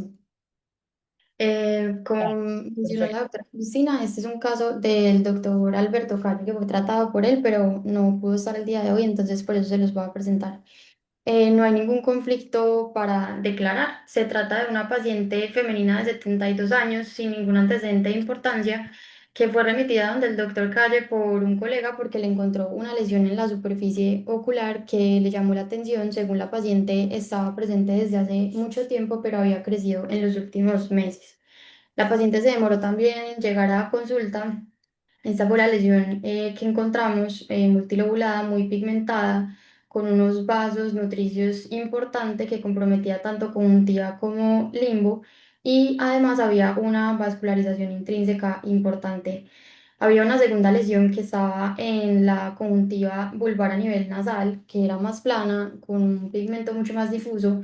Estas dos, perdón, denme un segundo. Estas dos lesiones fueron llevadas a resección con crioterapia y con estudio de patología. Esta primera lesión fue positiva para un melanoma mixto, tanto componente epitelioide como fusiforme, de 8 milímetros con ulceración sin ninguna invasión y márgenes libres. Y esta segunda lesión fue positiva para un nebus conjuntival con melanosis asociada con algo de inflamación sin ninguna atipia. Se hicieron estudios de extensión, todos fueron negativos, se clasificó con su respectivo TNM clínico y patológico y el doctor, sobre todo por este tema de ulceración, que es uno de los factores de riesgo a nivel patológico, decidió darle un tratamiento adyuvante. Usó 5FU, realmente esta no es pues como la terapia indicada y no tiene evidencia para lesiones pigmentadas y melanocíticas por fuera del epitelio, pero digamos que él tomó la decisión porque en su momento no tenía disponible interferón y no usa mitomicina de rutina. La paciente 45 días después empezó con un pigmento. Después de la resección de un melanoma hay cero tolerancia a cualquier pigmento, por lo que se dio pues el segundo ciclo de 5FU mientras la paciente llegaba a una nueva crioterapia para resecar estas lesiones. Sin embargo, la paciente no volvió hasta 6 meses después, donde ya tenía una nueva lesión plana con unos vasos nutricios también importantes. Se llevó nuevamente a una resección con estudio de patología y crioterapia, ahora con un melanoma epitelioide de 1 milímetro de grosor, sin ulceración, sin ninguna invasión, márgenes libres. Nuevamente se hizo estudios de extensión negativos y se reclasificó para su TNM. 11 meses por resección, la paciente volvió porque se sentía un bultico en el párpado. Ella no ha sido muy adherente con los controles y cuando se vertió la conjuntiva se encontró una lesión pigmentada en el fondo de saco superior con una vascularización importante. Esto también demuestra la importancia de siempre revisar fondos de saco y vertir los párpados en este tipo de pacientes. Y una segunda lesión o dos segundas lesiones como satélites perilimbares, las dos planas, y esta también llamaba mucho la atención, la vasculatura que tenía. Se llevó a resección esta se le hizo solamente crioterapia. Esta lesión mostró un melanoma epitelioide limbar de 0,5 milímetros de grosor con márgenes negativos y esta segunda lesión mostró un melanoma epitelioide de 6 milímetros de grosor sin ulceración, sin invasión y con márgenes negativos. Nuevamente se hizo estudios de extensión, se reclasificó la paciente y además se tomó la decisión por tantas recurrencias que estaba teniendo de forma temprana y también llamaba la atención la pigmentación de estas lesiones. Generalmente el 60% de las recurrencias de los melanomas de conjuntiva tienden a ser un poco menos pigmentados, que se parecen más a un granuloma. Se hicieron estudios genéticos solamente de esta lesión. Cuando se obtuvieron los resultados, se encontró una respuesta de BRAF y el RAS positivo, lo cual llamó muchísimo la atención. Ya les voy a explicar por qué. Y se decidió hacer una relectura para descartar que no fuera un error en la lectura o que se hayan intercalado muestras. Nuevamente salió positivo para estos marcadores, y acá el doctor empezó terapia adyuvante con interferón tópico.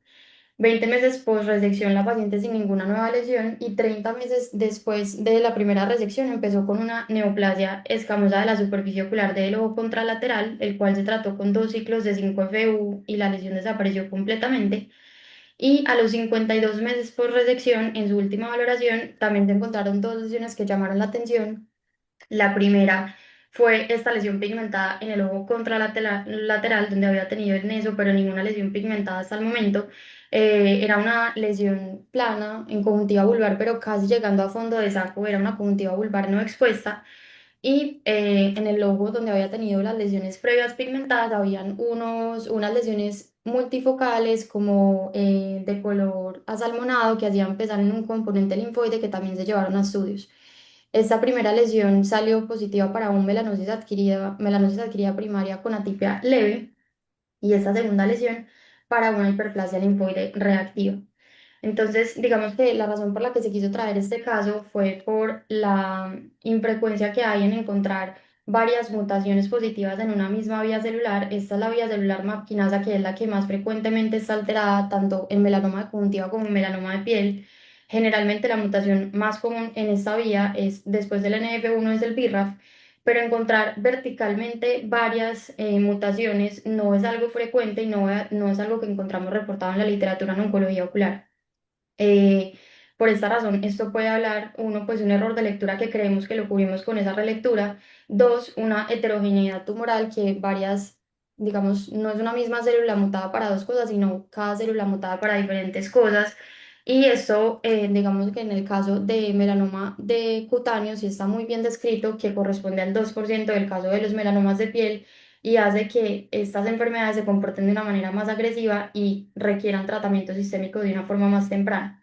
Entonces, como estaba mencionando ahorita el doctor Ruiz, digamos que no hay un estándar para empezar inmunoterapia en casos de melanoma de conjuntiva o no aprobados por la FDA en estos estadios, pero considerando todos los factores de riesgo de esta paciente, la edad, el NRAS positivo que sabemos por los estudios de la doctora Shields, que es el marcador que nos habla de peor pronóstico, el tipo epitelioide, la ulceración, la multifocalidad de la enfermedad, lo extrapolamos a los casos de melanoma de piel porque sabemos lo que se parecen genéticamente estas dos enfermedades y en los casos de melanoma de piel, digamos que sí está muy bien documentado y aprobado por la FDA que se empieza tratamiento sistémico de manera más temprana que correspondería como al estadio de la enfermedad de nuestra paciente. Y por eso se tomó la decisión en conjunto con su oncólogo clínico de empezar tratamiento con nivolumab y pilimumab a pesar de que la paciente no tuviera una enfermedad avanzada o una metástasis ya establecida, que es algo que no se puede lograr con frecuencia tampoco con los oncólogos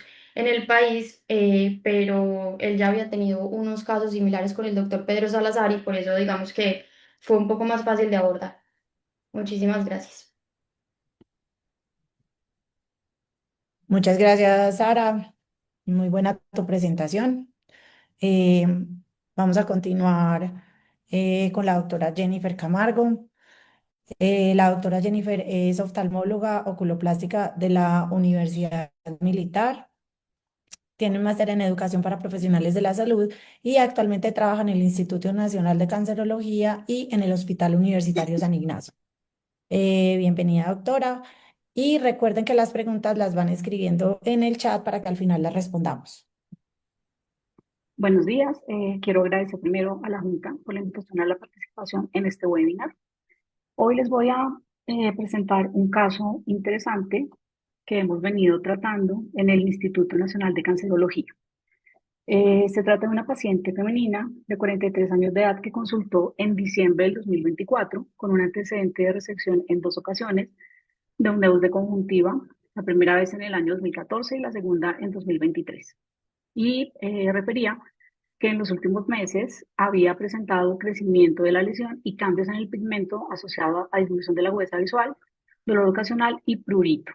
El resto de antecedentes eran negativos. Acá tenemos las biopsias de las dos resecciones previas. La primera reportaba un nodo melanocítico compuesto con márgenes de resección negativos y la segunda, un nodo melanocítico compuesto, ya en este caso comprometiendo córnea y conjuntiva. Acá vemos las placas con nidos de células epitelioides en la basal de la conjuntiva.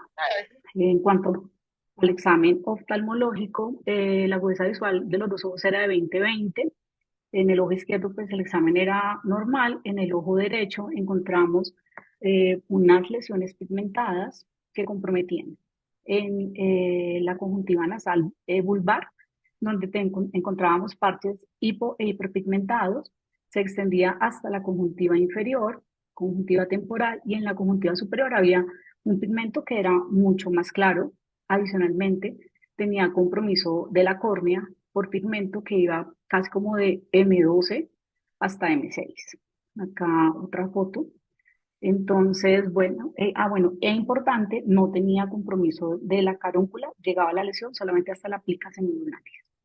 Como diagnóstico dejamos pues una melanosis adquirida primaria versus un melanoma conjuntival y la programamos para un mapeo conjuntival, unas biopsias pues, de cada uno de los cuadrantes y crioterapia. El 14 de enero del 2025 la llevamos a cirugía, realizamos un mapeo de todos los cuadrantes comprometidos y crioterapia en 360 grados, o sea, sobre todas las lesiones pigmentadas que encontramos. Recibimos el reporte de la patología a finales de ese mes y encontramos, eh, reportaron pues de la conjuntiva superior una melanosis adquirida primaria con atipia y de la conjuntiva nasal, temporal e inferior una proliferación melanocítica intraepitelial atípica que correspondía morfológica e inmunofenotípicamente con un melanoma in situ. Acá tengo también las placas de patología, está con un aumento 4X y esta 10X también, nidos de melanocitos tanto en la basal como en el estroma de la conjuntiva. Y acá tengo también las imágenes de las placas de inmunistoquímica en donde reportaron HMB45 positivo, un KI67 y melana positivo y SOX10 positivo. Entonces la dejamos como una melanosis adquirida primaria con atipia y melanoma in situ T1D, N0M0. T1D, ¿por qué? Porque comprometía más de 3 cuadrantes de la conjuntiva vulvar sin compromiso de la carúncula. Entonces acá ya pues debíamos decidir qué manejo le dábamos, si cirugía o quimioterapia. La cirugía pues no era nuestra primera elección porque pues al tratarse de una lesión tan grande y con un compromiso tan amplio de la córnea, pues podríamos tener o llevar este ojo a una insuficiencia lumbar, además de pues una reconstrucción muy grande porque era prácticamente reconstruir toda la superficie ocular. Entonces nos fuimos por la opción B, que era la mitomicina C al 0.04%, una gota cada 6 horas por 7 días en 3 ciclos on-off. ¿Qué quiere decir esto? Que se le aplica al paciente la mitomicina por una semana, descansa otra semana y lo repite así 3 veces. ¿Por qué mitomicina? Porque pues es la que es más fácilmente disponible en el país pues en cuanto a costos y pues la paciente no contaba con muchos recursos. Hicimos pues los seguimientos consecutivos.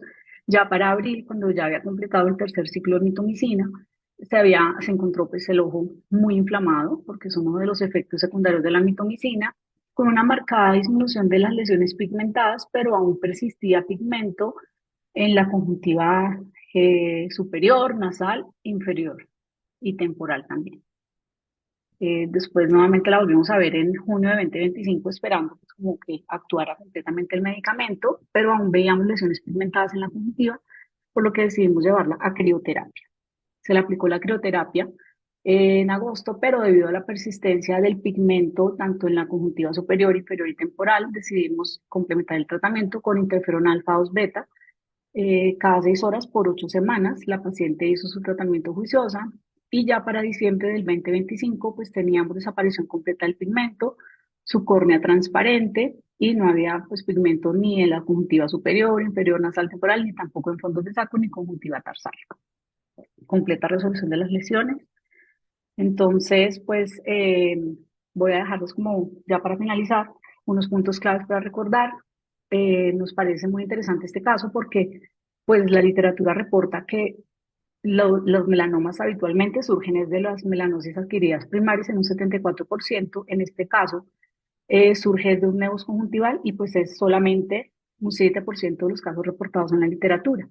Debemos tener cuidado también con las lesiones pigmentadas, especialmente si son recurrentes, para hacerles un seguimiento muy estricto, considerar en lo posible varias opciones de tratamiento. A nosotros nos gusta en el instituto combinar crioterapia y quimioterapia tópica y estos pacientes pues deben llevarse a un seguimiento estricto periódico para pues evidenciar si hay recidiva de las lesiones. Muchas gracias.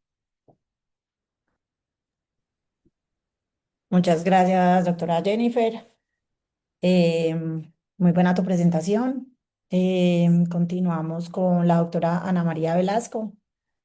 La doctora Ana María es oftalmóloga de la Universidad Javeriana de Cali. Es oftalmóloga oncóloga del Wills Eye Hospital en Filadelfia, Estados Unidos, y es miembro actual del Servicio de Oncología Ocular de la Clínica en Banaco, en Cali. Bienvenida, doctora Ana María. Bueno, muchas gracias, doctora, a la Sociedad Colombiana de Cirugía Plástica, a la doctora Cristina González y a la doctora Larcón por esta invitación. El caso que yo les voy a presentar el día de hoy lo he llamado Más allá de lo visible, una invasión silenciosa. Entonces, se trata de un paciente de 38 años de edad, masculino, procedente de Pasto, quien refiere que en el año 2022 sufrió un trauma contuso en su ojo derecho con un golpe con una piedra, con lo cual tuvo pérdida parcial de su agudeza visual. 2 años después, en el año 2024, al parecer tiene nuevo trauma ocular en el mismo ojo, esta vez sí con pérdida completa de la visión, por lo cual decide consultar por oftalmología. En oftalmología se da la indicación de toma de una ecografía ocular, la cual reporta que tiene una lesión coroidea expansiva sólida en domo que medía 17 milímetros de diámetro basal por 13 milímetros de altura. Con este reporte es enviado para el servicio de oncología ocular, sin embargo el paciente tiene múltiples retrasos desafortunadamente y por barreras administrativas, por lo cual consulta un año después de esa primera ecografía, en enero del 2025, a nuestro servicio, ya que tenía severo dolor ocular. Al examen externo no había presencia de oculodermatomelanocitosis, no había proptosis, no había limitación en la motilidad ocular, ni se palpaban adenopatías preauriculares ni submandibulares. El examen de lámpara de hendidura, entonces en el ojo derecho teníamos una no percepción de luz, una presión intraocular de 34 milímetros de mercurio y se evidenciaba una masa pigmentada en cuadrante supertemporal de la conjuntiva vulvar. Por opacidad de medios era imposible hacer el fondo de ojo. El ojo izquierdo estaba sin alteraciones. Solicitamos una ecografía, la cual nos reporta la presencia de una masa en domo con ruptura de la membrana de Bruch que ocupaba más de 2/3 de la cavidad vítrea, asociado a desprendimiento de retina y con infiltración de la esclera a nivel de M1 en la flecha amarilla que está en la imagen.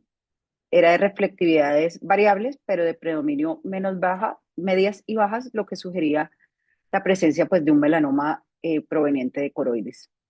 Estudios de neuroimagen, una resonancia nuclear magnética de órbitas con contraste. En la secuencia T1, la lesión intraocular del globo derecho se veía hiperintensa y en T2 se veía hipointensa, hallazgo que es característico de los tumores que están compuestos por melanina.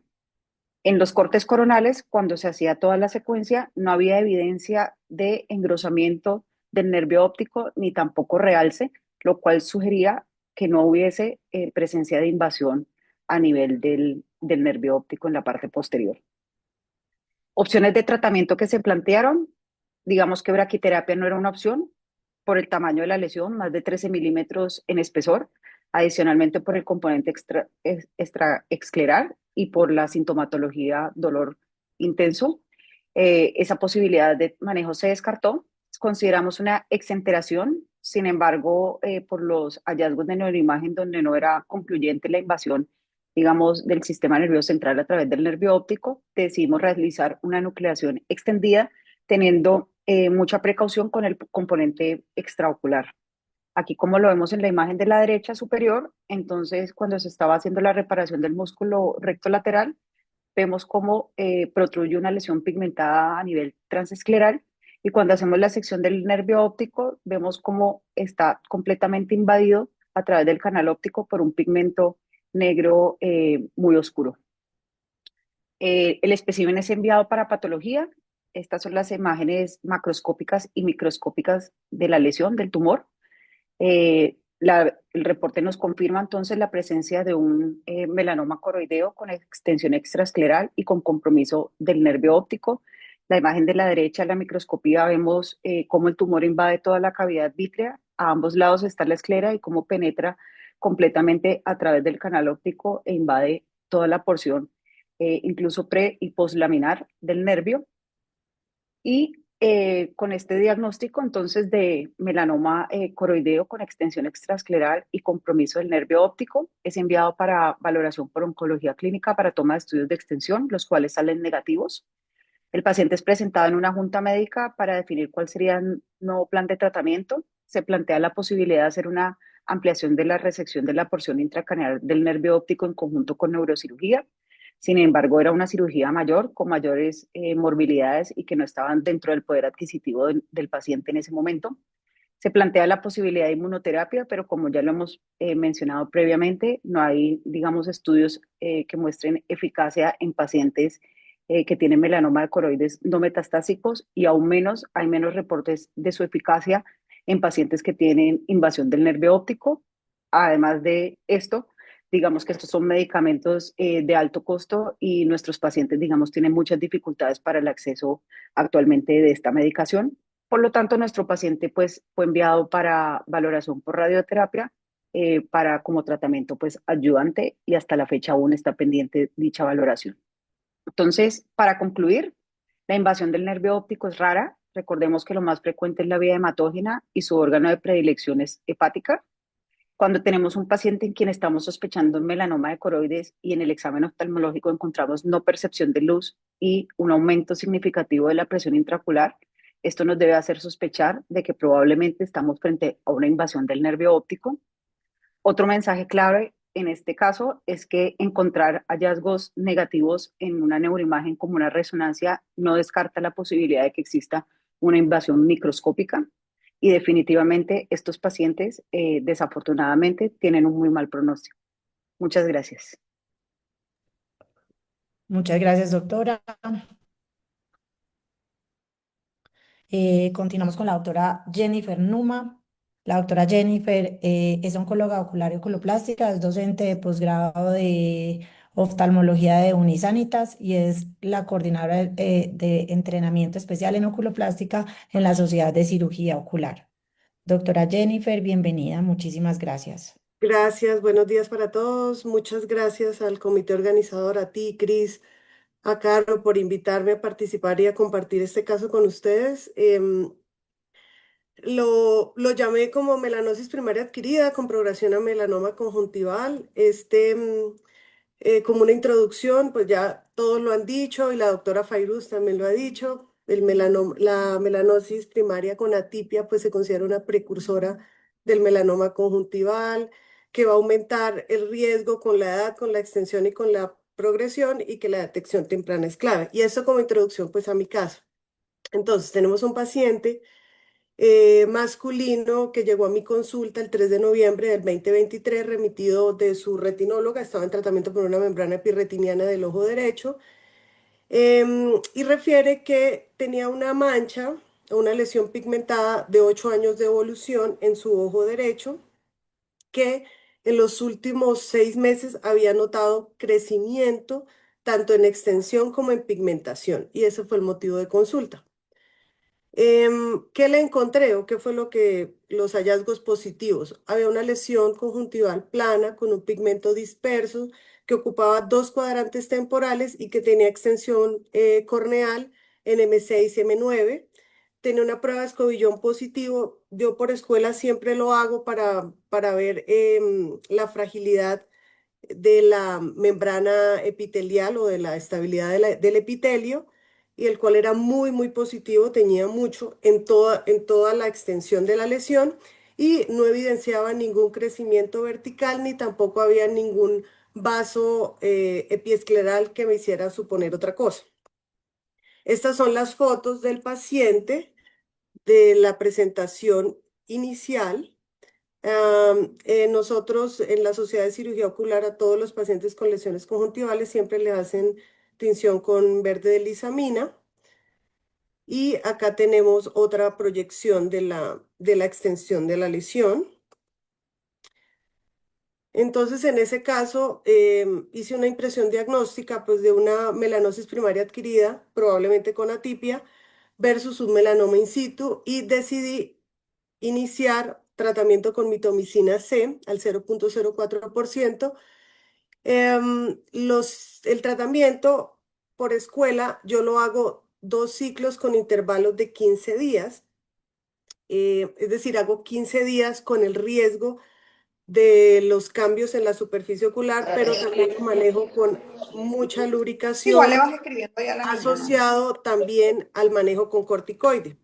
Ese tratamiento finalizó el 19 de diciembre del 2023 y en ese momento pues encontré una respuesta parcial. Realmente las lesiones habían reducido en un 70-80%. Lastimosamente no tengo esas imágenes para mostrárselas. ¿Y en qué se había evidenciado? En que el pigmento, tanto en la porción superior de la lesión, había disminuido en su intensidad y se había disminuido en su tamaño, pero tenía algo que no les he contado y es que el paciente venía fuera del país y necesitaba irse pronto. Por eso decidí primero hacer tratamiento con mitomicina y segundo lo que viene. Entonces dije, ante la respuesta pues no incompleta porque realmente no le alcancé a dar todo el tiempo de tratamiento con mitomicina o darle tiempo a la mitomicina que actuara y que el paciente tenía que irse y había todavía unas áreas muy pigmentadas, muy sospechosas. Decidí llevarlo a cirugía para hacer una resección amplia con técnica no touch y hacer una reconstrucción de la superficie ocular con injerto de mucosa oral, porque iba a ser de todas maneras una resección amplia, y complementar, pues obviamente, con crioterapia. En esto lo realicé el 6 de febrero del 2024. El paciente evolucionó muy bien. Y la patología que llegó el 3 de febrero, o bueno, que fue reportada el 3 de febrero, muestra una lesión intraepitelial melanocítica conjuntival de alto grado versus melanoma o melanoma in situ. Había, y esto es importante, las células estaban en estado post-tratamiento, eso quiere decir que la mitomicina definitivamente estaba funcionando muy bien, no había componente infiltrante y había cambios reactivos del epitelio y de la lámina propia y los márgenes estaban libres de lesión. El paciente evolucionó muy bien, el injerto se integró adecuadamente, no hubo recidiva tumoral, tuvo una úlcera corneal periférica como una complicación de la mitomicina probablemente porque ya sabemos que ella produce alteración también en las células madre limbares, pero que con manejo médico resolvió completamente. El paciente finalmente viajó a Estados Unidos el 23 de marzo del 2024 y siguió en tratamiento oncológico en Texas. Él ha tenido contacto conmigo vía mail y me cuenta que está muy bien. Entonces, como conclusión de este caso, pues lo que puedo o lo que podemos resumir es que las melanosis primarias de larga evolución, pues hay que revisarlas, hay que hacerle seguimiento estricto, que no hay que dejarlas como la manchita que he tenido toda la vida, que pues el tratamiento temprano pues mejora el pronóstico y definitivamente el manejo multimodal es fundamental para la resolución de estos pacientes. Adicional, algo que no les dije y es que antes de empezar cualquier tratamiento siempre les hago estudios de extensión como si fuera un melanoma de coroides y los cuales en este paciente eran negativos. Muchísimas gracias por dejarme compartir este caso. Doctora Jennifer, muchísimas gracias. Bueno, continuamos con la doctora Carolina Gentil. La doctora Carolina es oftalmóloga del Hospital Italiano de Argentina, es oftalmóloga oncóloga de la Universidad de Buenos Aires, jefe de oncología ocular del Hospital Italiano de Buenos Aires y es la vicepresidenta actual de la Sociedad Argentina de Oftalmología. Doctora Carolina, muchísimas gracias por acompañarnos el día de hoy.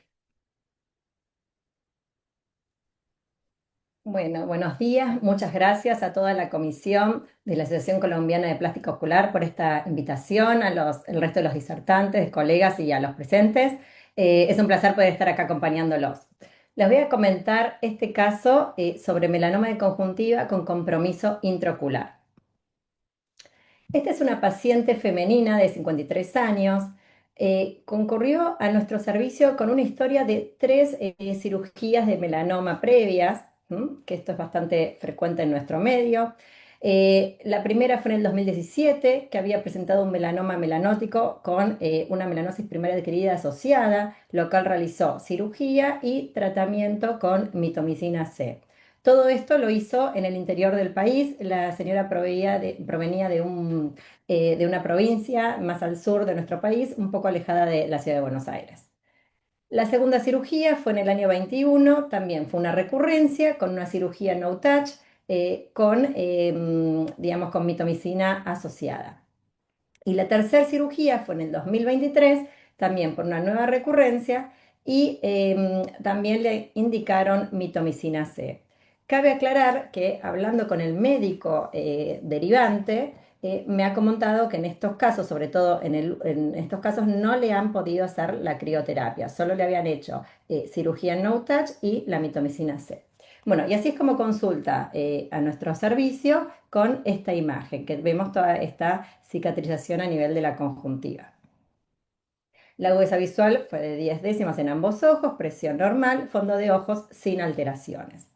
Pero fíjense acá, vamos a las imágenes. Tenemos primero la biomicroscopía, vemos las áreas donde se notaba que había una cirugía previa y este nódulo amelanótico que llamaba un poco la atención. Sin embargo, cuando le hicimos ecografía y sobre todo VM, vemos que tenía este componente intraocular de 3.1 milímetros de espesor, ¿sí? Y fíjense cómo lo podemos correlacionar, estaba justo en el área de la cirugía previa.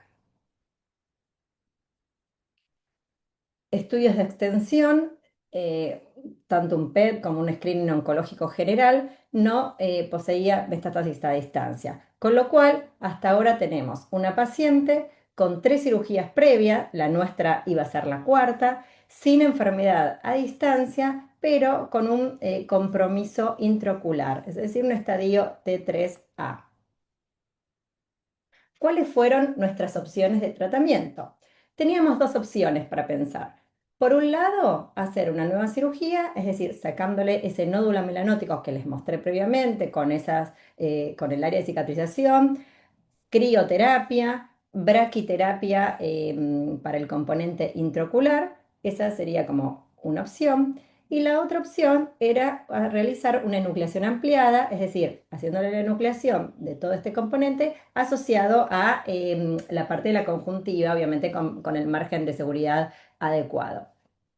En una primera instancia decidimos indicarle la radioterapia conversándolo con la paciente porque la lesión tenía 3 milímetros de espesor. Nosotros tenemos en Argentina las placas de COMS de radioterapia de iodo 125 y esa iba a ser nuestra primera opción. Ahora, no siempre es lo que uno quiere. Lamentablemente la obra social no autoriza la práctica por cuestiones así administrativas. No autorizaba la práctica, se tardó, digamos, en llegar a un tratamiento, la paciente volvió a su provincia y lamentablemente no pudimos hacer radioterapia por ese tipo de cuestiones y terminamos haciendo una enucleación ampliada. Esta es la anatomía patológica donde podemos observar la imagen macro del globo ocular y acá vemos el componente intraocular y la parte externa. La paciente, el informe anatomopatológico evidenciaba un melanoma en cuerpo ciliar y en conjuntiva vulvar. Tenía células atípicas tanto en la parte plana del cuerpo ciliar, en el canal de Schlemm y en el ángulo iridocorneal, y se visualizaron también nidos de células tumorales en el espesor de la esclera y en el estroma de la conjuntiva vulvar. Es decir, sugiriendo compromiso del cuerpo ciliar de este melanoma conjuntival. Se realizó un análisis inmunogenético donde vimos que él tenía un BRAF mutado, ¿sí?, en el exón 15. Luego de un año aproximadamente, la paciente apareció con nódulos en pulmón. Todo esto venía, digamos, al usar los controles, pero sobre todo la parte oncológica lo hacía en su provincia de origen. El PET evidenció una enfermedad metastásica y actualmente el oncólogo le indicó el tratamiento con dafrafenib y trametinib. Intratratamiento, todo esto fue imágenes enviadas por la paciente porque no pudo consultar con nosotros. Tenía, bueno, los CT, digamos, había cambios en la visión del único ojo que tenía, pero con tratamiento sistémico, antiinflamatorio y demás, refiere que, digamos, evolucionó favorablemente.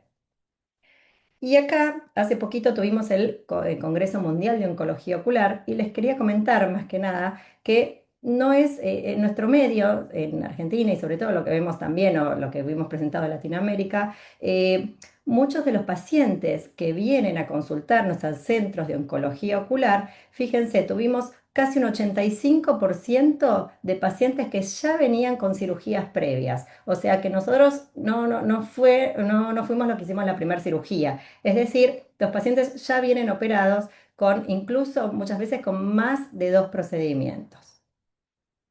Entonces, como conclusión, el melanoma de conjuntiva es una enfermedad agresiva y el manejo es complejo e individualizado.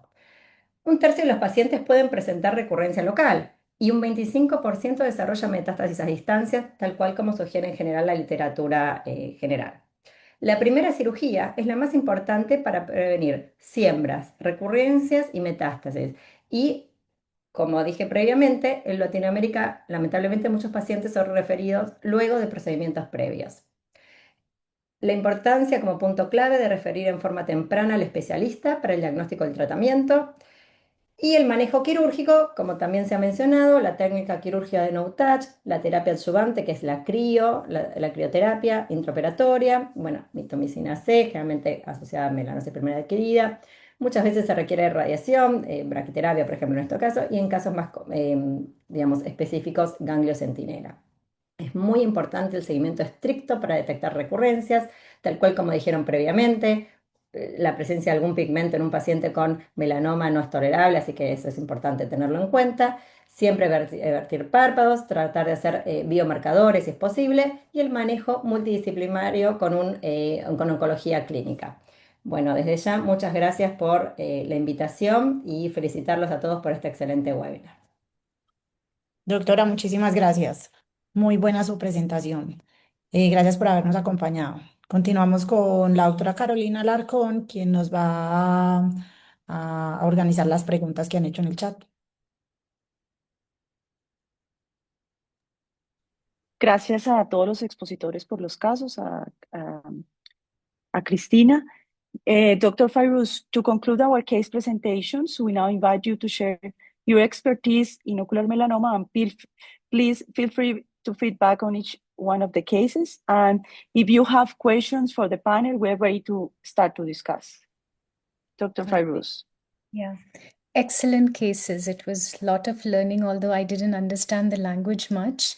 But with the excellent images and few of the things which is very close to English, I could understand whatever is important. So I have a question for both the Carolinas, Dr. Alarcon and Dr. Gentile.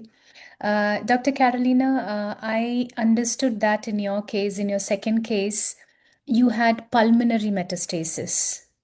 The patient presented with pulmonary metastasis in your PET scan.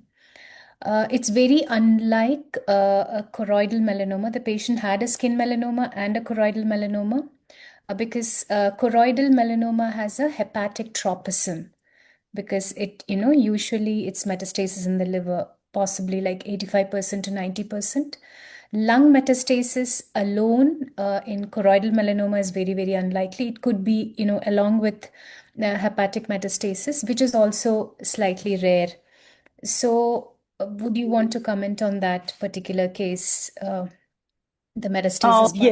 Yes. I think I'm going to present again something that I think is important to know in this case. And you were very, very focused in this case, I know, because let me show you something. ¿Están viendo todos lo que compartí? Sí. Sí. Okay. Señora. Okay, so in this case, the patient has 1 year, 3 years before skin melanoma. Mhm. I mean, in the time that I saw the patient, he has a choroidal melanoma, but he has also this lesion in the frontal of the brain. So I think when he has this metastasis, it was not for the choroidal melanoma. It was for the skin melanoma because it was really close for after the enucleation that he has to go to the clinical. The other thing that is important to know is the patient, he doesn't have a very regular follow-up by clinical oncologist. So it maybe was the reason this was not associated with choroidal melanoma. It was associated more with skin melanoma. Correct. Yeah. Yeah, excellent. I mean, I just wanted to bring that point over there. Pulmonary metastasis with choroidal melanoma is very, very, very, very rare. And Dr. Carolina Gentile, did I hear it right or did I see it right? You also spoke about pulmonary metastasis in your case? Yes, after 1 year of treatment of the enucleation, the patient presented some images in the lung and it was a metastasis, right? So the clinical oncologist starts with dafrafinib and trimatinib, yeah. Yeah, so that's again a ciliary body melanoma, right? With extraocular extension. No, in my patient, yes, was a conjunctival melanoma with an intraocular involvement of ciliary With an body. intraocular involvement. Okay, Yes. okay, all right. So Okay. after pathology, the point is that it was a conjunctival melanoma with intraocular involvement or intraocular melanoma with extraocular extension. But after pathology, yes, it was a conjunctival melanoma with intraocular involvement. That was the final result. Yeah. Right, perfect. So I think cutaneous melanoma and conjunctival melanoma behaves in the same way. So that's why you got a pulmonary metastasis. And yes, so Ahí te los dejo, ya la niña entonces te imprimió do you todo think y te dejo that también la de our glaucoma extra para que vayas do you think adelantando. that our first choice Pero would bueno, be fuera así, the ya les plaque? quedan todo. Would yeah. yes, yeah. So in your enucleated specimen, in fact, the lesion is not too big, Yeah. right? Yeah. So Yeah, the same. Thank you. right, yeah. Any other questions for choroidal melanoma? ¿Alguna otra pregunta para melanoma de coroides? Hay una pregunta en el chat para la doctora Carolina Gentil. Preguntan en qué consiste la enucleación ampliada. La enucleación ampliada es porque teníamos el componente de la conjuntiva que estaba comprometido con los nódulos. Entonces, uno realiza la marcación de los 5 milímetros de margen de seguridad como si fuera una conjuntivoplastia o una cirugía no touch. Entonces, en la enucleación se extrae todo el glóbulo ocular con esa parte de la conjuntiva. Porque si uno extrae solamente una enucleación que habitualmente hacemos, se dejaría parte del tumor ahí, entonces eso no sería correcto. Entonces, por eso hay que hacer como conjuntivoplastia, por así decirlo, con una técnica no touch asociada a la enucleación, entonces se saca todo en una sola pieza, con el margen de seguridad adecuado. In South America, you don't have the facility, the plaque brachytherapy facility in any of the centers? Yes, there is no possibility in Colombia, just we have one place for plaque. But for example, in our city, at southwest of Colombia, we don't have plaque. It Yeah, we depends on don't the have. country. Yes, in Argentina, we Yeah. have the COMS plaque. Not ruthenium, but iodine, yes. Iodine, yeah. Yeah.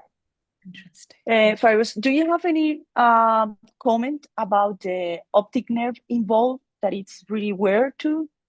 Right, yeah. So the case that Anna presented, that was also a good case for us, but not for the patient. Optic nerve involvement, I would say that I would definitely consider radiation, Carolina, especially if it is transection positive, so ideally that would be good, as an adjuvant treatment. And I'm not sure whether you did it. So, yeah. Anna, do you want to talk about that? Yeah, we refer him for evaluation to the radio-oncologist. He's waiting for the appointment. Okay, perfect.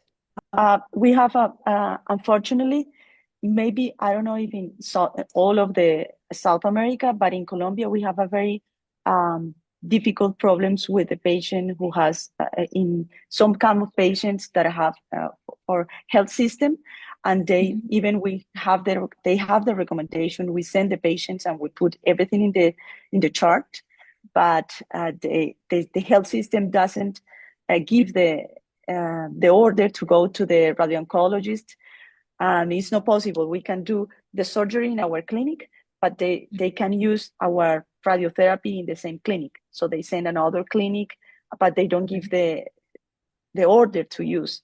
So it's difficult for most of the patients because they have the recommendation, but it's not authorized the treatment.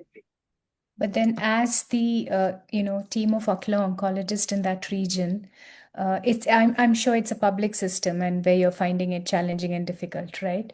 So can't you work with the government and tell these are the protocols and this has to be given in such a situation? As the organization. Maybe yeah, it's difficult at this moment because we are changing our health system, and it's something from the state. So it's not so easy to go and give that. But yeah, we hope maybe the next year with the new system, or because we are changing for the political things in our country, maybe it can change, or maybe it can be worse. We hope That's we very could do. challenging. Yeah. Very challenging for the treating doctor, right? It's like hands are tied. Yeah, that's sad. And because the patient is very young. He's very young, Yes. Yeah. So we can continue with the conjunctival melanoma. Any recommendation for the cases? Any topics for the cases, Fairuz, for the conjunctival melanoma? Yeah, I think Dr. Carolina had a question in the chat box, right? Regarding conjunctival melanoma. I'm forgetting the question. Dr. Carolina, you had a question. Carolina Gentile. Yes, hello. I asked how many cycles of mitomycin C do you administer for melanosis with atypia? Oh, okay. In your experience. You know what? First and foremost, my primary management would be excision biopsy, take it out and then finish it, rather than putting the patient on mitomycin. If I can get a clear margin and a cryotherapy, I'm extremely happy with that. But then the challenge comes if it's very diffuse, you can't kind of take the whole thing. Initially, to start with, I would do 4 cycles and then observe. Yeah. Yes, I usually do surgery, but after surgery, you usually do 4 cycles, right? Okay. Yeah. But in surgery, if the margins are clear and if it's not diffuse, I don't give any eye drops either. If there is a pathological evidence that margins are clear, and if I've given a good cryotherapy, I don't even put them on adjuvant eye drops. Yeah. Okay, even if it's with atypia. Yes. If it's surgically clear, I don't. Yeah. Thank you. Fairuz, what is your perspective on managing primary acquired melanosis located in the tarsal conjunctiva in a patient who has a prior history of conjunctival melanoma? Primary acquired melanosis in the tarsal conjunctiva with a history of melanoma in conjunctival melanoma different location, in the different location, or in in the the same different location, in the different location in the same eye. Excision, right? 100%, yeah. Yeah. So I will continue with the questions. This one is for the Dr. Ruiz. I have a question for Fairuz. Yes, Dr. Christina. Do you ever use interferon? When do you use it? In melanoma, conjunctival melanoma? Right. No, I don't use interferon. Never. No, the literature doesn't give much of an evidence with interferon. Yeah, mitomycin C is something. That's mitomycin. How do you use 1 week on and 1 week off? Mitomycin? Right. So we do 4 times daily, 4 times a week. 4 times a week. So there is two days. And then we give a break. Okay. Yeah. Okay. Yeah. And do you use 5FU? 5FU for 5FU I melanoma? use in not in melanoma. I do it for squamous cell, ocular surface squamous neoplasia.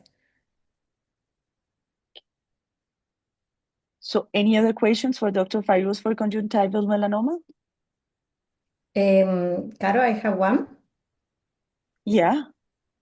Dr. Fairuz, do you consider giving adjuvant treatment after multiple surgeries for conjunctival melanoma? For example, radiotherapy or, well, immunotherapy. For example, in my case, I was like 3 or 4 surgeries prior to come here with us. Yeah, recurrence, right? Yeah, recurrent tumors, since we have good immunotherapeutic, armamentarium with us, like nivolumab or something, definitely I would consider if you have the availability in your country. 100% yes, if it's a recurrent conjunctival melanoma, right? Otherwise, they can recur, it can go into the fornix. That means it is an aggressive tumor, so it's good to take care of these aggressive ones if there is multiple recurrence. Something that the application of plaque brachytherapy, we use it a lot. So after excision, I'm sure all of you do it. It's just not the margins. We look for the base also. If the base is positive, all the patients undergoes plaque brachytherapy of conjunctival melanoma. Yes, thank you. The same. Yeah. There is one question here.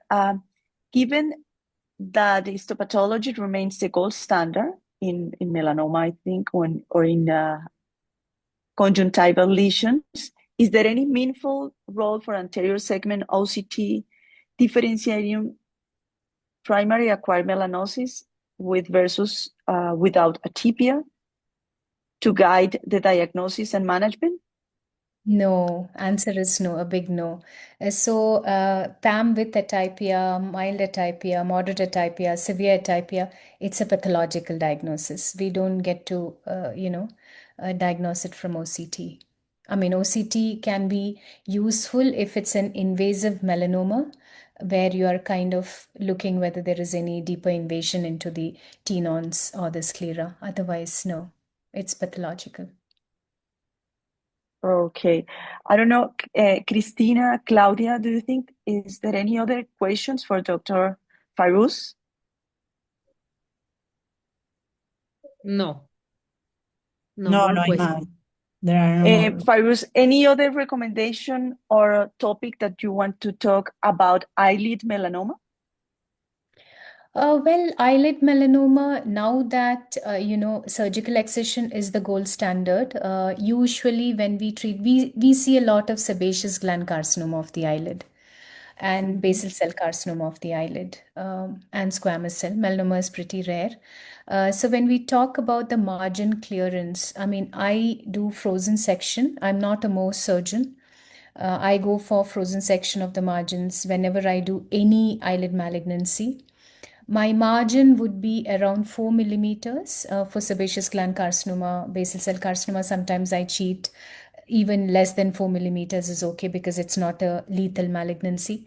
But for eyelid melanoma, I would take broader margins, much more broader, maybe around 7 millimeters margin clearance surgically if I'm excising it. That is one point that I want to put forward. And then, depending upon the AJC CTNM and the thickness of the tumor, PET scan is mandatory in all the eyelid melanomas. Yeah. Right. So that is something. And well, immunotherapy has come again. So in large tumors, probably you can consider immunotherapy as well. Yeah. Okay. So the margin will be much more that I would be surgically taking in eyelid melanoma. Most of our cases are very advanced cases, and maybe sometimes we have just one time to do the treatment for the patients because they just came from a very far away cities from our city, for example. What do you think to do a very aggressive treatment for that kind of patients when you have, for example, conjunctival melanoma who has fundus involved and caruncula and all that we know that is a risk for more aggressive melanoma. What do you think about that? To do more aggressive treatments when you don't have much options. You mean aggressive in terms of exentration? That's what you mean exactly, by aggressive, yeah. Well, we all exentrated lots of, eyes for various tumors. We also did it, but then I think if you have access to immunotherapy, Carolina, there are lots of case reports and case series which is coming up from United States and Europe where they have availability of that.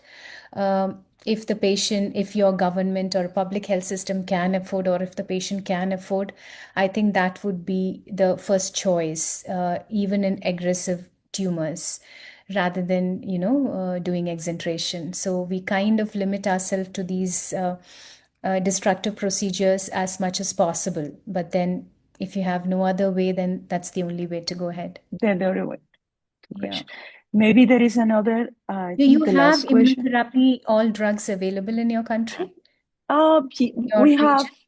We have, but it's difficult now for the health system because most of the patients are public. It's difficult to give the order to get the medication. It's very difficult. So, right. Yeah. I mean, it's similar in India as well. We have all these challenges. I think we have so much of similarities as far as, financial constraints are concerned. Yeah. So. We have here maybe the last questions. If you have systemic involvement in any of these melanomas, do you perform surgical treatment of the primary tumor anyway? Enucleation, example, enucleation in choroidal melanoma? In choroidal melanoma, primarily when they're presenting with systemic metastasis? Primary when.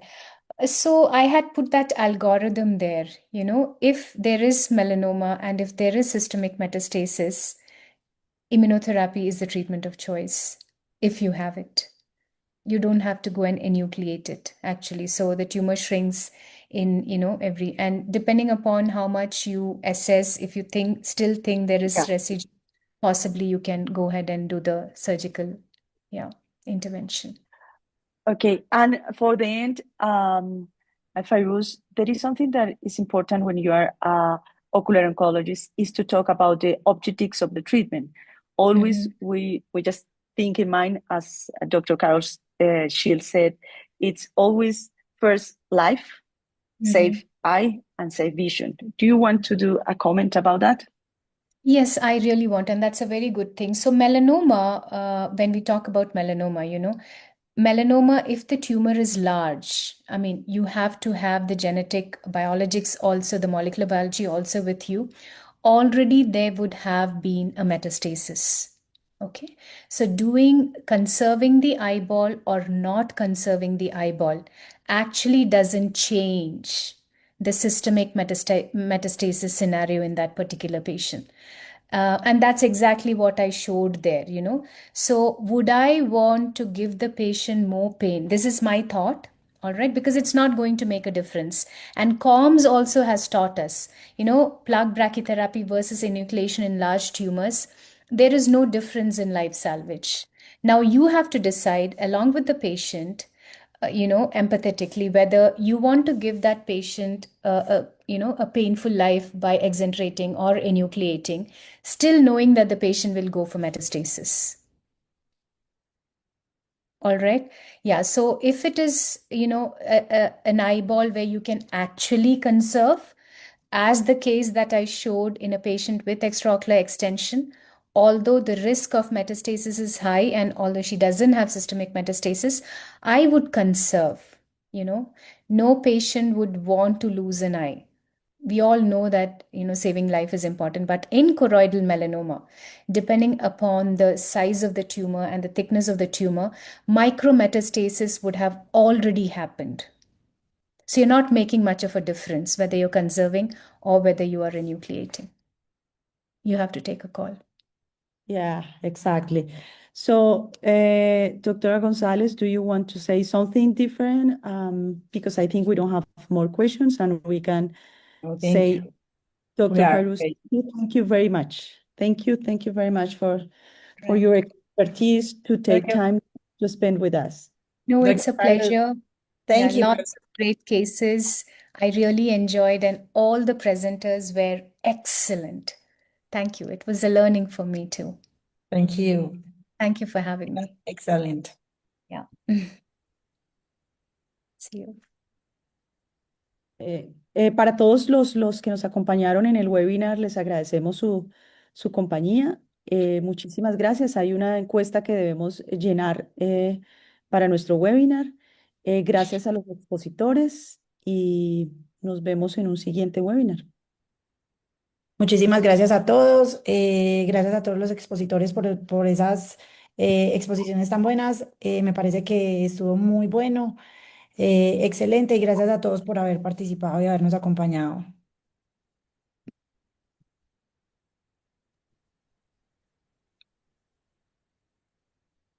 Yo creo que podemos despedirnos entonces. Sí. Gracias. Caro, excelente, la felicito.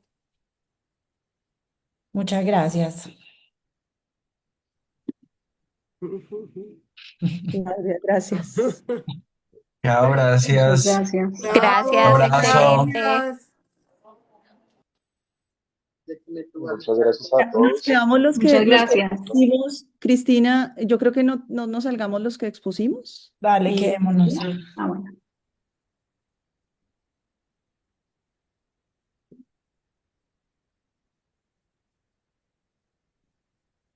Es este link que aparece acá, doctora Nasli González. Ahí está el link.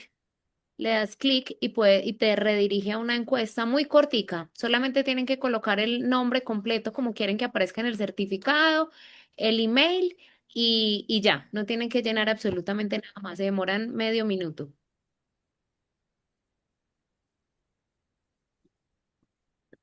Les voy a enviar de nuevo el link acá para que puedan entrar. Voy a poner este. ¿Quién es?